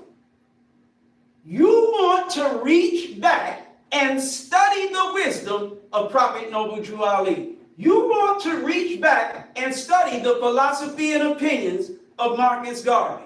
And when you're studying it, you're saying to yourself, whoa, wow, yeah, you like it. Because you can see that it bears witness to the truth of Elijah. Go ahead, that's right. You don't see no enemy relationship. You see brotherhood. So when the messenger said, I am the brother of those two men, when you study those two men, you can see that we, by way of Elijah Muhammad, are the brother of those two men. Are you listening to me? Yes, sir. But those two men have followers, some of whom don't want to be the brother of Elijah and his followers. They want to be the leaders of Elijah and his followers. They want to be superior to Elijah and his followers instead of just being brothers. Are you listening to me? Yes, sir. And so they'll say things like, Elijah Muhammad used to be a follower of Noble Drew Ali. Elijah Muhammad used to be a follower of Marcus Garvey. Both of those are damn lies. He did used to be a Mason, though. But he was never part of Noble Drew Ali or Garvey. Are y'all listening to me? They'll say things like, Master Farad Muhammad used to follow Noble Drew Ali. That's a goddamn lie. No, he didn't. You ain't got no picture of Master Farad Muhammad with no Moors, wearing affairs. You're liars. You're liars. He never followed Garvey or Noble Drew Ali. Yeah.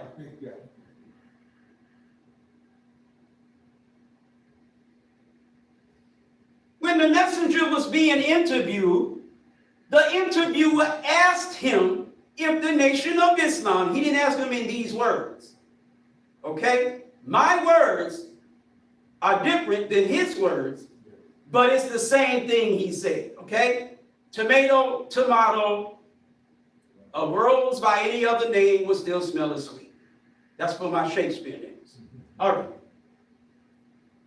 He basically asked him if the Nation of Islam had its roots in the Moorish Science Temple and the Garvey movement. This is what he actually said.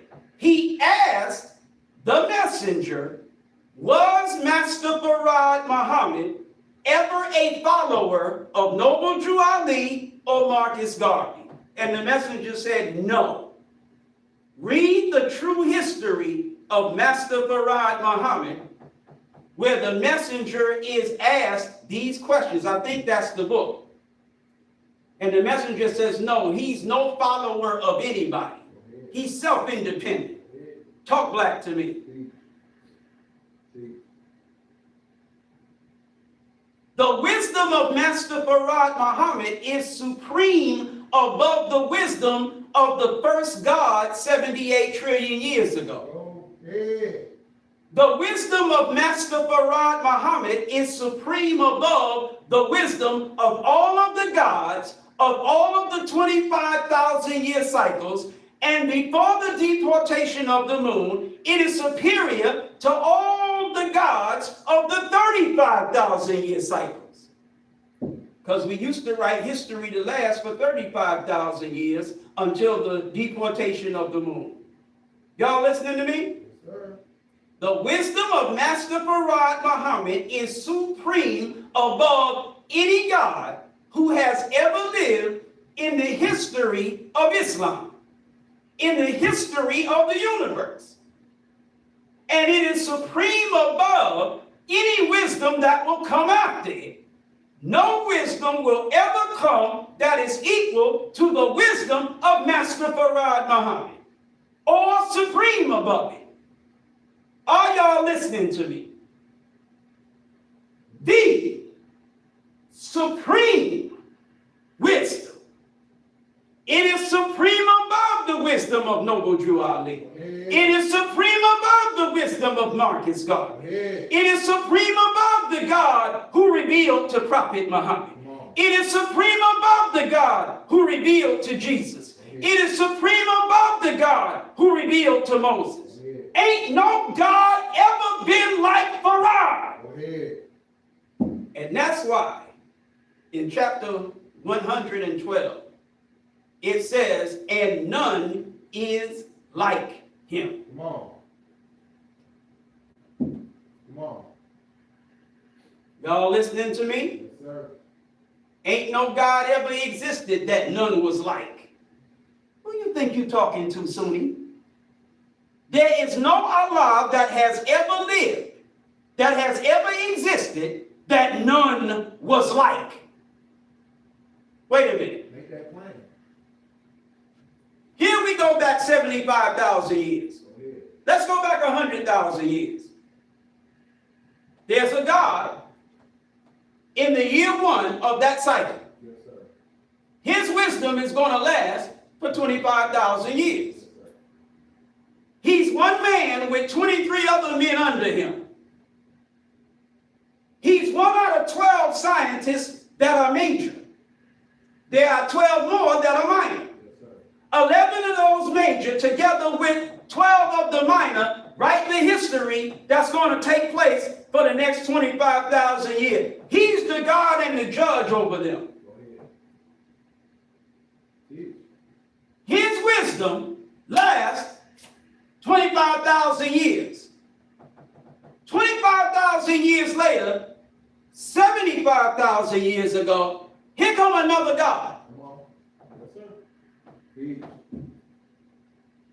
He's one of those 12. Yes, sir. 11 of them and 11 of the minor ones get together, write another 25,000 years of history. He's the judge over the 23. How the hell is he not like the one before him? How the hell is the one before him not like him? 66 trillion years. One man after another with 23 other men under him come, put a history together. It all lasts the same amount of time until another one comes and does the same damn thing. They all are like each other. How the hell is any one of them none is like him? God damn it, all are like each other. But that's the Farad Muhammad theology of time. He breaks the cycle. Come on. Yes, sir. He ends, the messenger said in theology of time, the writing of history to last 25,000 years. He ends that. His wisdom lasts forever. Come on. He makes all things new. Peace. What God before him did that?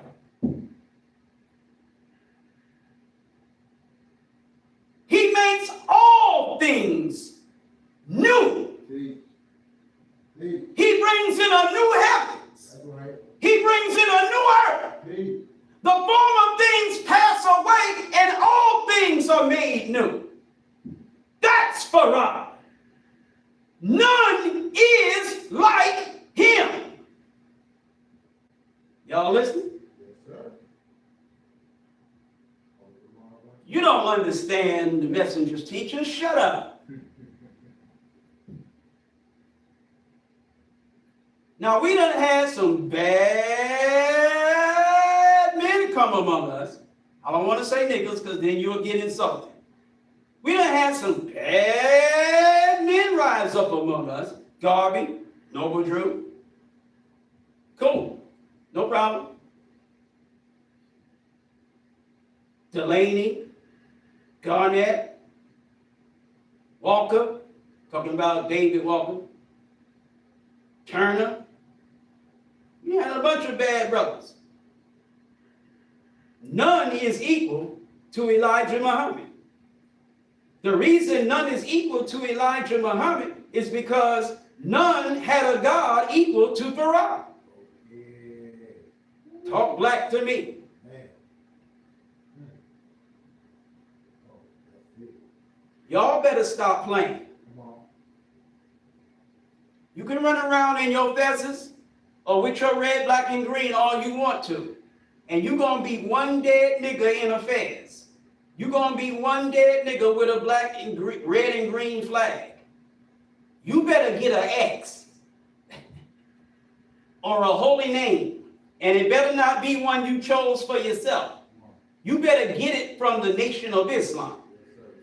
Talk black to me. Because Noble Drew Ali can't get you out of this.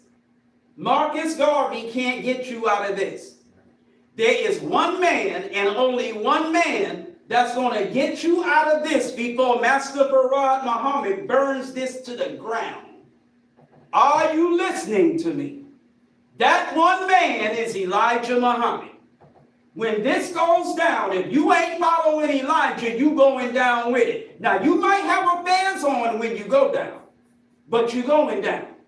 You might be wrapped up in a red, black, and green flag when this goes down, and you going down with it.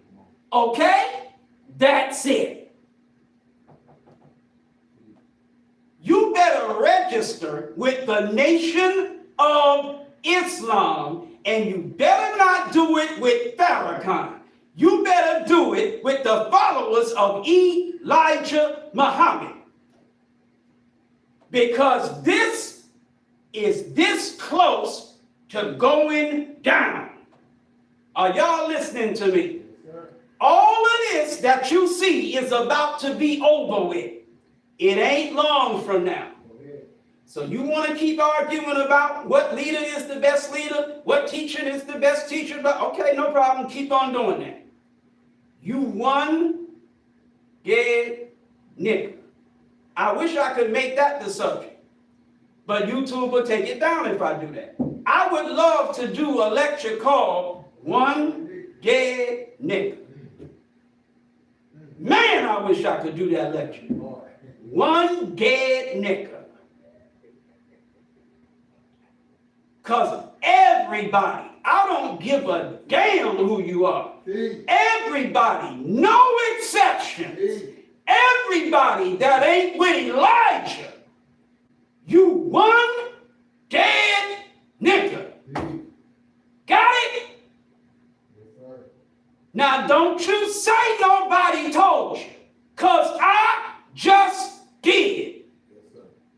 So when it go down, when the ish get real, when the defecation connects with the rotary oscillator fan, when the ish hits the fan and you want to act like, but I didn't know. Yes, you did.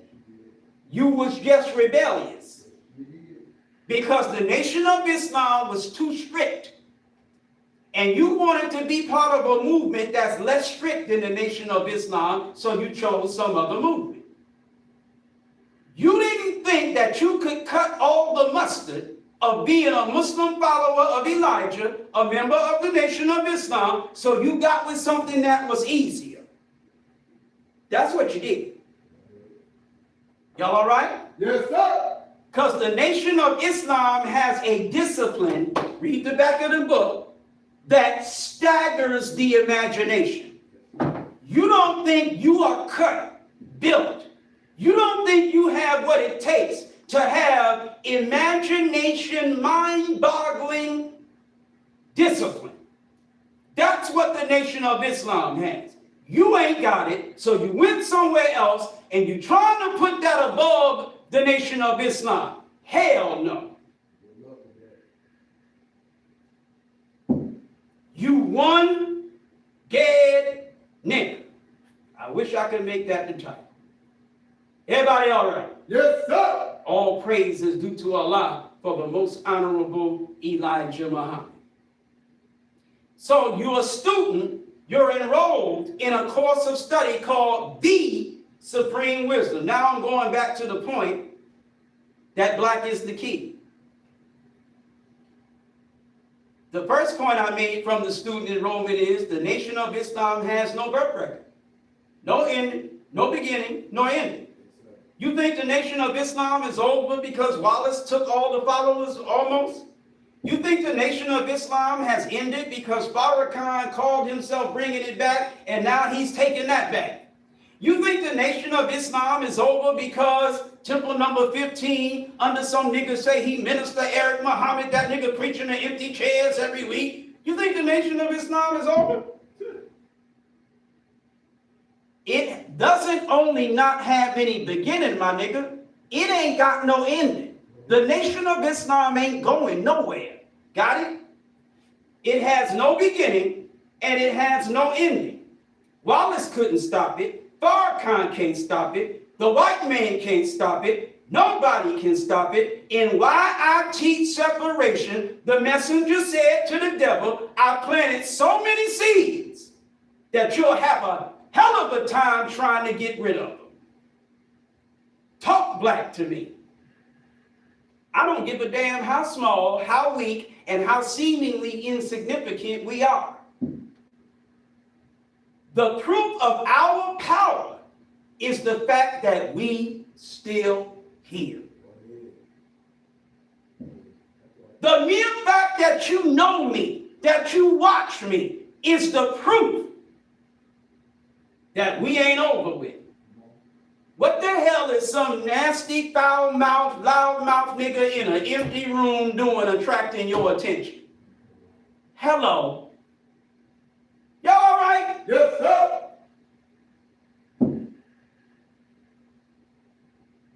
Because I'm one of those seeds. By way of another one of those seeds. He planted one of his seeds in North, Robert 4X Bailey. And from that seed came another seed, Keith X. Bailey. And from that seed came another seed, Eric X. Fan, a.k.a. Minister Eric Muhammad. And the goddamn white man has a hard time getting rid of it. Just like Elijah Muhammad said. Are y'all listening to me? Yes, sir. Anybody all right? Yes, sir. Nation of Islam ain't going nowhere. Now, student enrollment. Rules of Islam. What did I say? Ooh. The student enrollment is also, in addition to being an enrollment, Yes, sir. it is also the rules of Islam. Yes, sir. Meaning that if you're going to study Islam at all, the new Islam, the Islam that's coming in, not the old Islam that's getting pushed away, but the new Islam that's going to take over. These are the rules. What are the rules? Well, there's 10 questions, and the answers to those questions are the rules of the Islam that's taking over. Yes, sir. Are you listening to me? Yes, sir. All right. Well, what are the rules? And since they're the rules, what else needs to be understood? The following questions, how many? 10, Yes, sir. must be answered 100% before submittance of student to said lesson number 1. Why must the student be submitted to said lesson number 1? Because as the messenger teaches us, lesson number 1 is the base of our work. What's another word for base that starts with F? Foundation. How the hell are you doing anything without a foundation? Most Muslims don't know lesson number 1. You got your X, but you were never submitted to lesson number 1. You never learned it. You never recited it. You don't know it. one of the things that gods will tell you, Muslims don't know their lessons.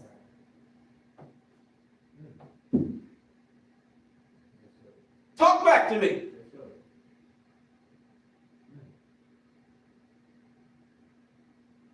Your fake son of man don't know the lessons. That nigga don't know the lessons. That fake nigga don't know no damn lesson. Who the hell thinks that Marvin Muhammad got 120? That nigga didn't have 120 when the messenger was here. Oh, man. He damn sure ain't got it now. Oh, man. Y'all listening to me? Yes, sir. Don't ask Marvin and what kind of rules and regulations, including all laws, were enforced while manufacturing the dough. You ain't got to ask him that. You ain't got to ask this nigga. Why does Muhammad make the devil study from 35 to 50 years before he can call himself a Muslim son and wear the greatest and only flag of the universe, and he must add a sword to the upper part of the holy and greatest universe flag of Islam? You ain't got to ask him that one. Don't ask him, why did we run Yaqub and his made devils from the root of civilization over the hot desert into the caves of West Asia, as they now call it Europe? What is the meaning of EUROPE? How long ago? What kind of life did he live? What did the devil bring with him? And how long before Musa came to teach the devil of the forgotten technology? You ain't got to ask him that one.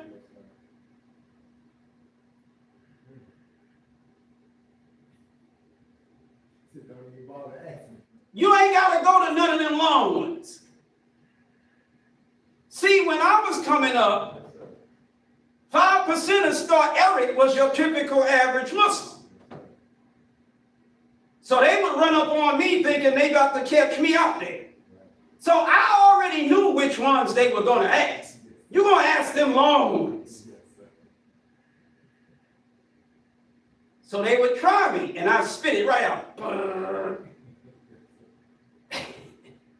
Then when I spit the long ones out, they might ask me a couple of short ones. I spit them out quicker than the long ones. Then they want to try me with the math, the alphabet, and the jewels, spit them out like, well, damn. Y'all all right? Yes, sir. All right. You ain't got to, listen, you ain't got to ask Marvin none of them long ones. Ask that nigga a short one. Ask him. Just ask him. Are there any Muslims other than righteous? Oh, man. Nigga can't answer that one.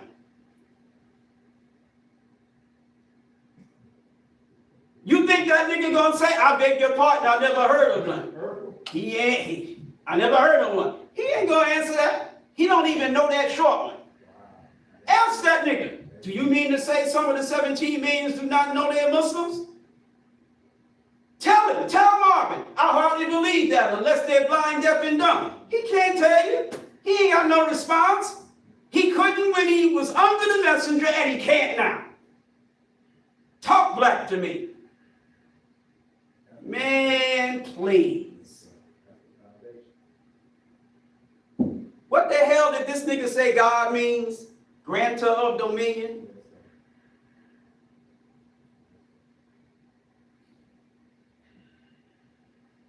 God means possessor of force and power.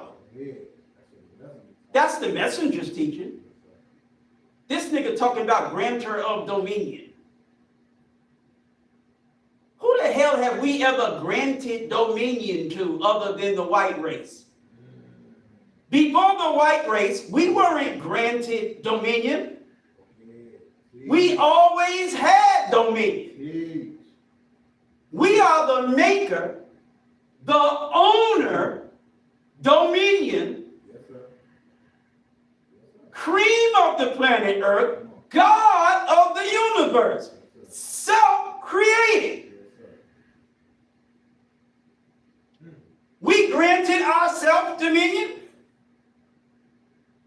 Wait a minute. I had dominion and then granted the dominion I had to myself.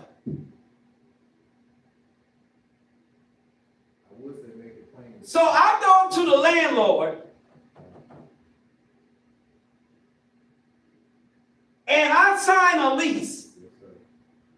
temple.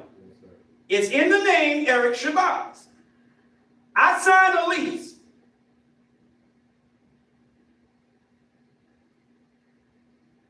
I'm the tenant. Yes, sir. The tenant of this unit, Eric Shabazz. Yes, sir. Then I grant myself tenantship.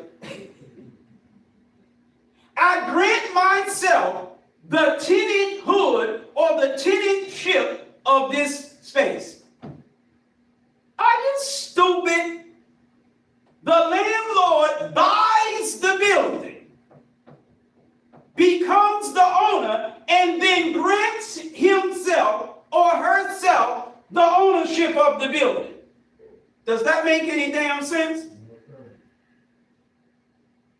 So how in the hell does God mean grantor of dominion?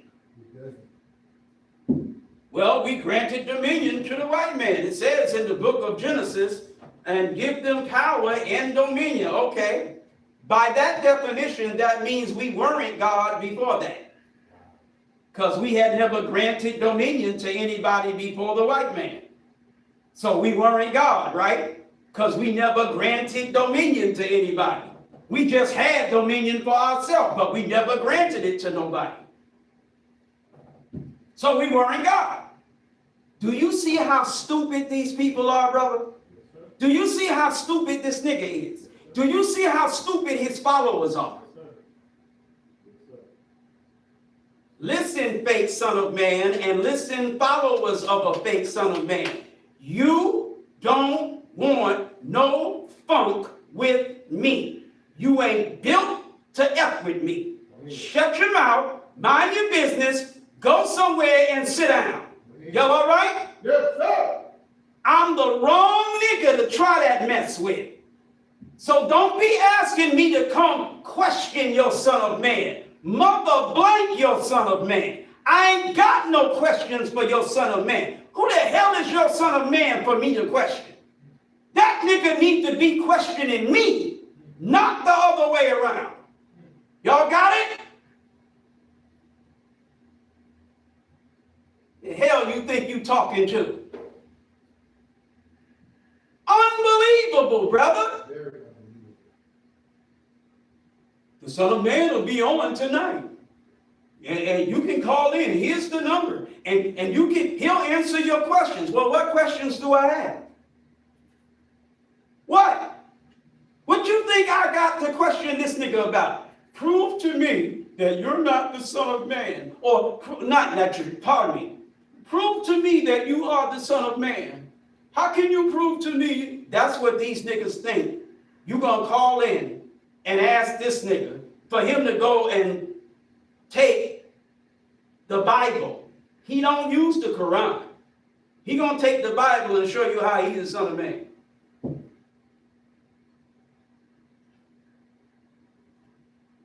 The most honorable Elijah Muhammad says, in Message to the Black Man, and Our Savior has arrived, let alone other places, but those are two books right off the top of my head, that Master Farad Muhammad is the Son of Man.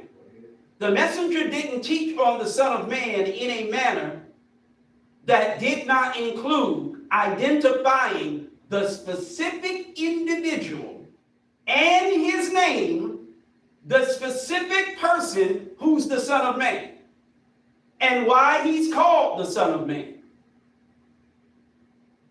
Why the hell am I going to ask Marvin, how can you prove you the Son of Man? The messenger already said who the Son of Man is.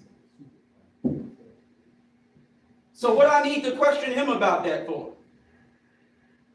Talk black to me. Y'all stupid, man. Y'all stupid. Jesus Christ. And I ain't talking about no prophet of 2,000 years, and I'm talking about Master Farad Muhammad. Jesus Christ. All praise is due to Allah for the most honorable Elijah Muhammad. So, these are the rules of Islam. You got to answer these questions 100%. Why? Because they're the rules of Islam. So you got to answer these questions 100% before you can go to lesson number 1, which is the basis of our work. We got work to do here. In order to do it, we got to do it on the foundation, the base of lesson number 1. That's why it's one of the things that I must know. All right.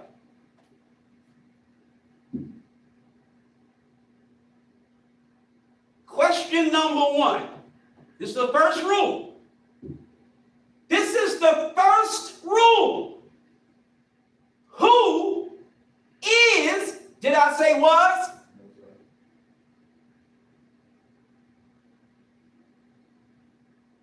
Who is the original man? What are you asking the student to do with respect to answering you? What are you asking that student to do? Talk black to me. What you mean you're asking him to talk black to you? The original man is the Asiatic black man. The maker, the owner, the cream of the planet Earth, God of the universe. Talk black to me. The black man is the original man. Arabic, Aramaic, and Hebrew are original tongues. The Bible that you have in English was translated out of the original tongues. Who is the original man that spoke them tongues? Black man. Right or wrong?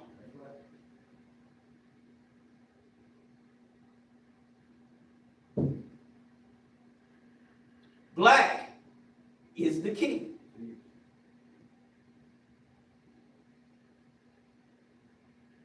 So where you get these white Arabs? Where you get these white Aramaeans? Where you get these white Hebrews? Where you get this white religion? Where you get this white world order? Where you get all of that from? The black man. And God said, let us. Who's the us? The original black man. The maker, the owner, the cream of the planet Earth. The what? God of the universe. God said. Well, who is God? The original Asiatic black man. Let us make man. Tell us what and how the devil is made. The devil is made by grafting, by separating the germs. In the black man, there exist 2 germs. Yakub, an original black man, that's not part of the answer though. An original is part of another answer. An original black man who was a scientist by the name of Yakub, born 20 miles outside of the holy city Mecca in the year 8400. Yakub, with his law on birth control, separated the brown germ from the black man, right? And grafted it into a white by destroying the black germ.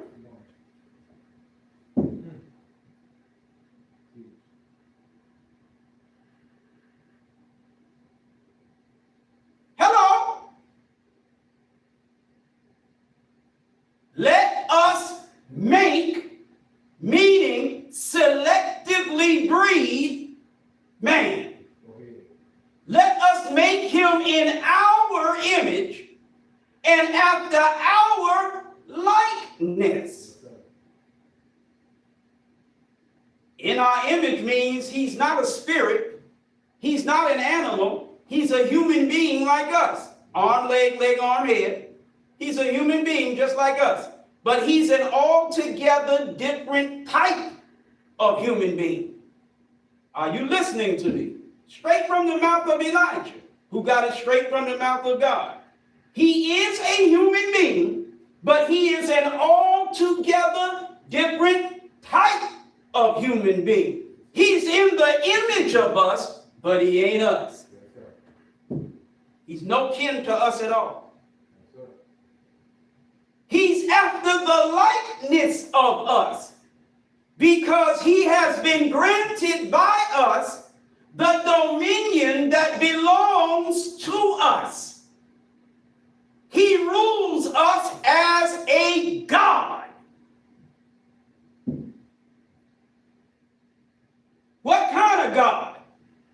A spirit God? A flesh and blood live man God.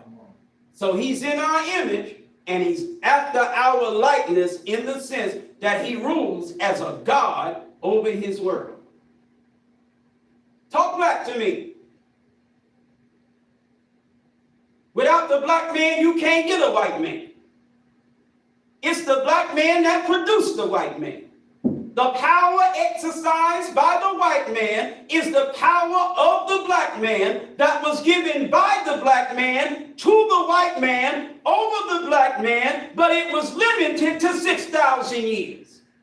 And now the black man's God is taking back power from the white man, giving it back to the black man. Go ahead.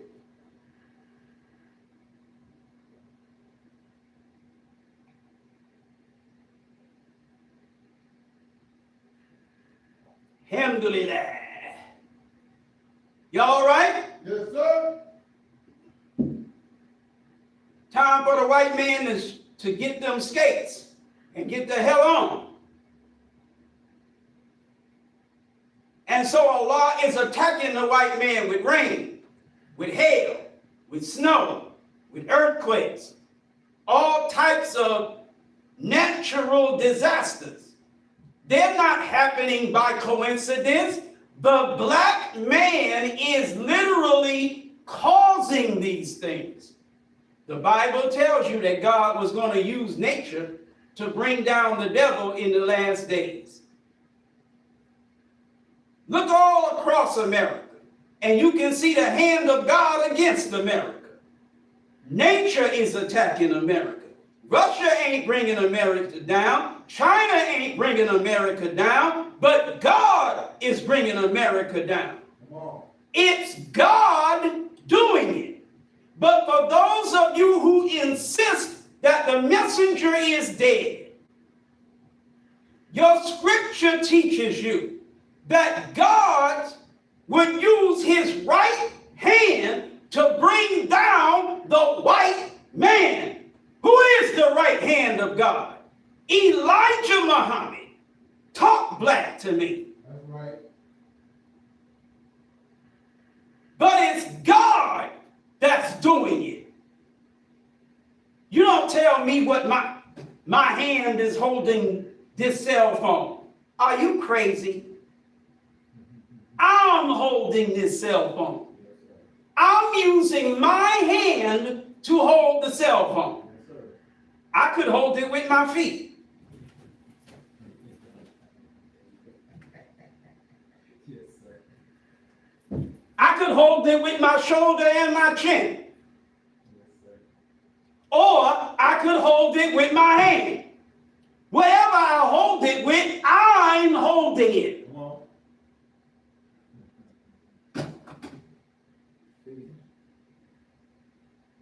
Allah, Master Farad Muhammad built the nation of Islam. Go ahead. That's right. Elijah didn't build nothing. Go ahead. That's right. Farad built it. That's right. But the hand he used to build it was his right hand. His right hand, when I shake it, it light come up. His right hand is Elijah Muhammad. Come on. If Elijah Muhammad is still alive, why would he let the nation of Islam be destroyed? Man, come on. Stop. If Master Farad Muhammad is still alive, why would he let the nation of Islam be destroyed? Come on. Why would he build the nation for 40 years and then let it be destroyed? He didn't build it for 40 years. Farad Muhammad built it for 40 years. Elijah Muhammad, There you go. the shoulder and the chin didn't hold it. The feet, I ain't doing that again. The feet didn't hold it. The God held it. Come on. The messenger didn't build it. Yes, sir. The Savior built it. That's right. Go ahead. But the hand he built it with was the messenger. Come on. It has always been Master Farad Muhammad's project. Go ahead. It has always been Master Farad Muhammad's work. It has always been Master Farad Muhammad's everything. Teach. That's right. But he used his right hand, and his right hand was another man, Elijah Muhammad. The man travels, I'm going to just say this, the man travels 9,000 miles. I'm just using that because it's in English lesson C1. The man travels 9,000 miles to Black Bottom, Detroit, looking for somebody to teach and lead in charge of what he's doing. Spends 3.5 years almost with the man, leaves the man, go about his business. I don't know where he went. I don't give a damn. But he damn sure got the hell out of Detroit. He leaves. And then from a distance, when he was here, you young niggas don't know nothing about this. When he was here, when he wanted to turn on the TV, he had to go to the TV. Turn it on. When he wanted to change the channels, he had to come back to the TV, change the channel. That's what I had to do when I was growing up. There was no such thing as a remote control when I was growing up. You young niggas can't imagine that. You had to get up, walk over to the TV, turn it on. Sit back down, watch TV. And it was in black and white, unless you was one of them bougie niggas that could afford color. All right. In my house, we didn't have no color TV until after some time. TVs was black and white. We started making a little bit of money, started doing a little better, or put it this way, color TVs started coming down in price. Then we had one. All right. So, you want to change the channel? You got to get back up off the couch, the bed, the chair, whatever. Go back over to the TV, change the channel. And depending on what channel it is, you might have to adjust the antenna. Because every channel didn't come in clear with the antenna in the same position. Some channels, the signal was weaker than others. So you might have to pull the antennas up a little more, adjust it, get a clearer picture, go sit back down and watch your TV. When Master Farad Muhammad was here, he was the man, Elijah Muhammad was the TV.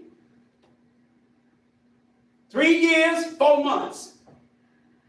He doing all of that. After he left, that's when he kept control of the TV. Everybody want to act like Elijah Muhammad was on his own. No, he wasn't.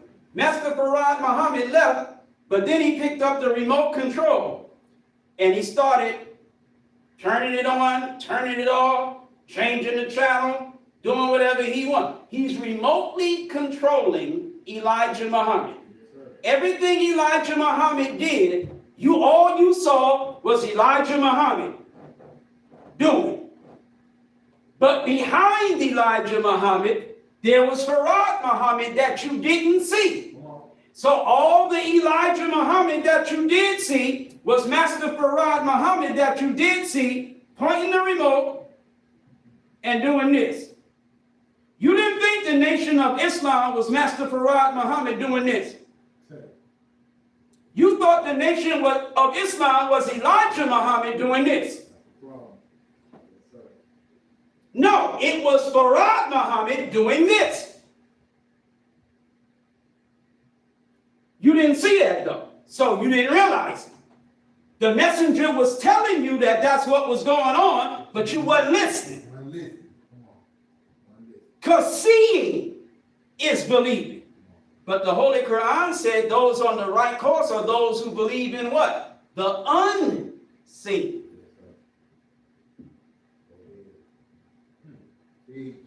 You want to believe in the messenger, but not the God.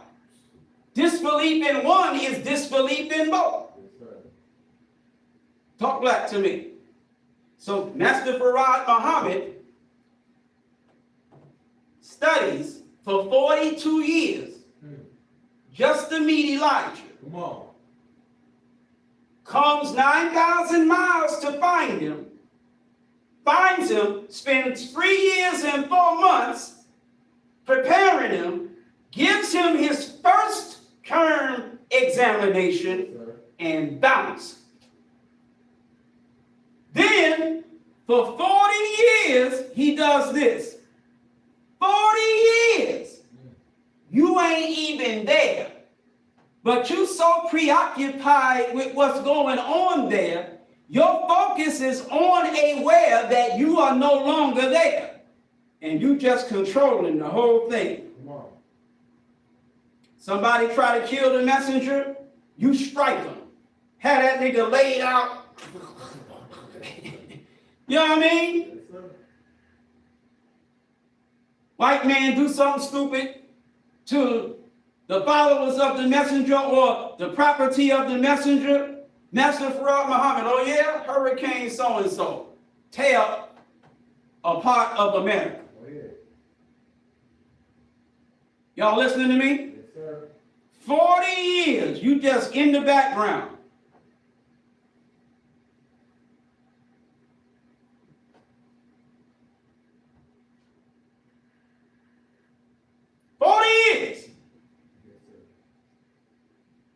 Then at the end of 40 years, you done backed up the baddest beast in the history of the world. The baddest beast. You kept that beast off your messenger. You hurricaned that cracker. You rained that cracker. You hailed that cracker. You snowed that cracker. You quaked the earth under that cracker. You dared that cracker to touch Elijah. And he knew you was there, so he didn't touch him. Like the messenger said, he tries to get you to do it because he knows it's suicide if he do it. You held at bay the baddest man on earth for 40 years. And then a little dumpy punk sucker biatch nigga, Grady Wilson looking, half drunk looking, silly sap sucking nigga named Wallace Dean Muhammad. Assalamu alaikum. My father, the Honorable Elijah Muhammad. You let this silly sap sucking punk nigga, this lame,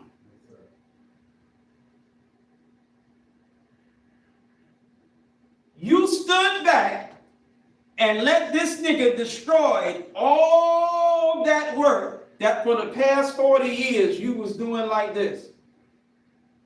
A work you studied 42 years to produce. Why'd you do that?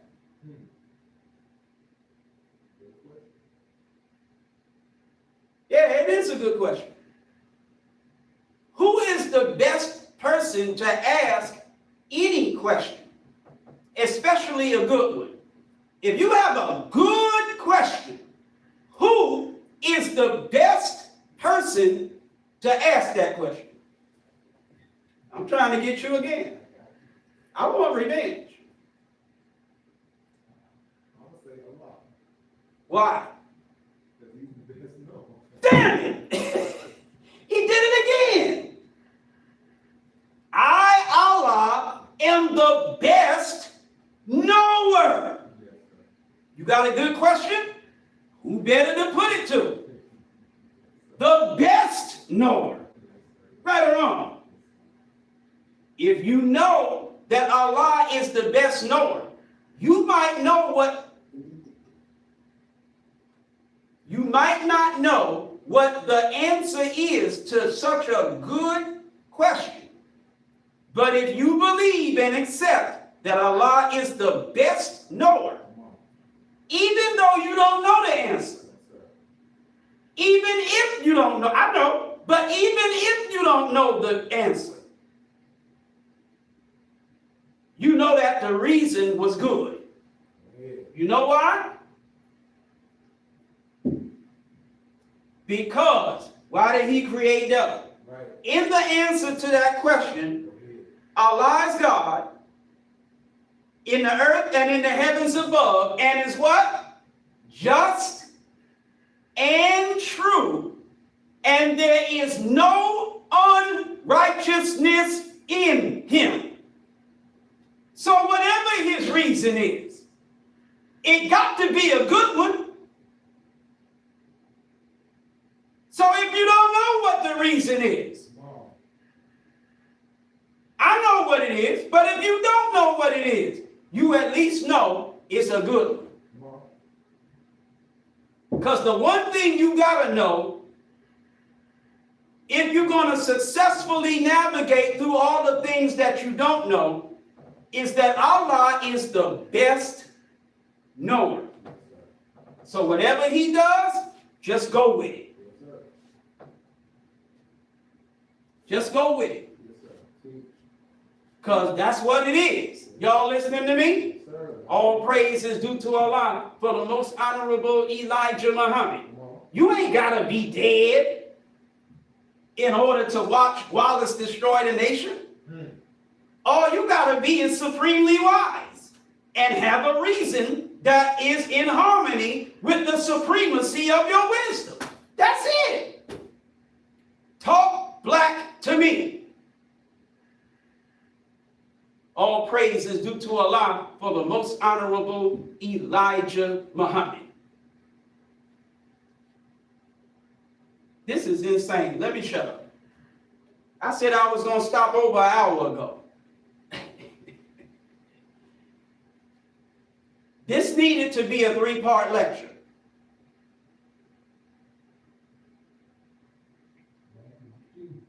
I apologize for taking so long, but I have so much to say. Black is the key.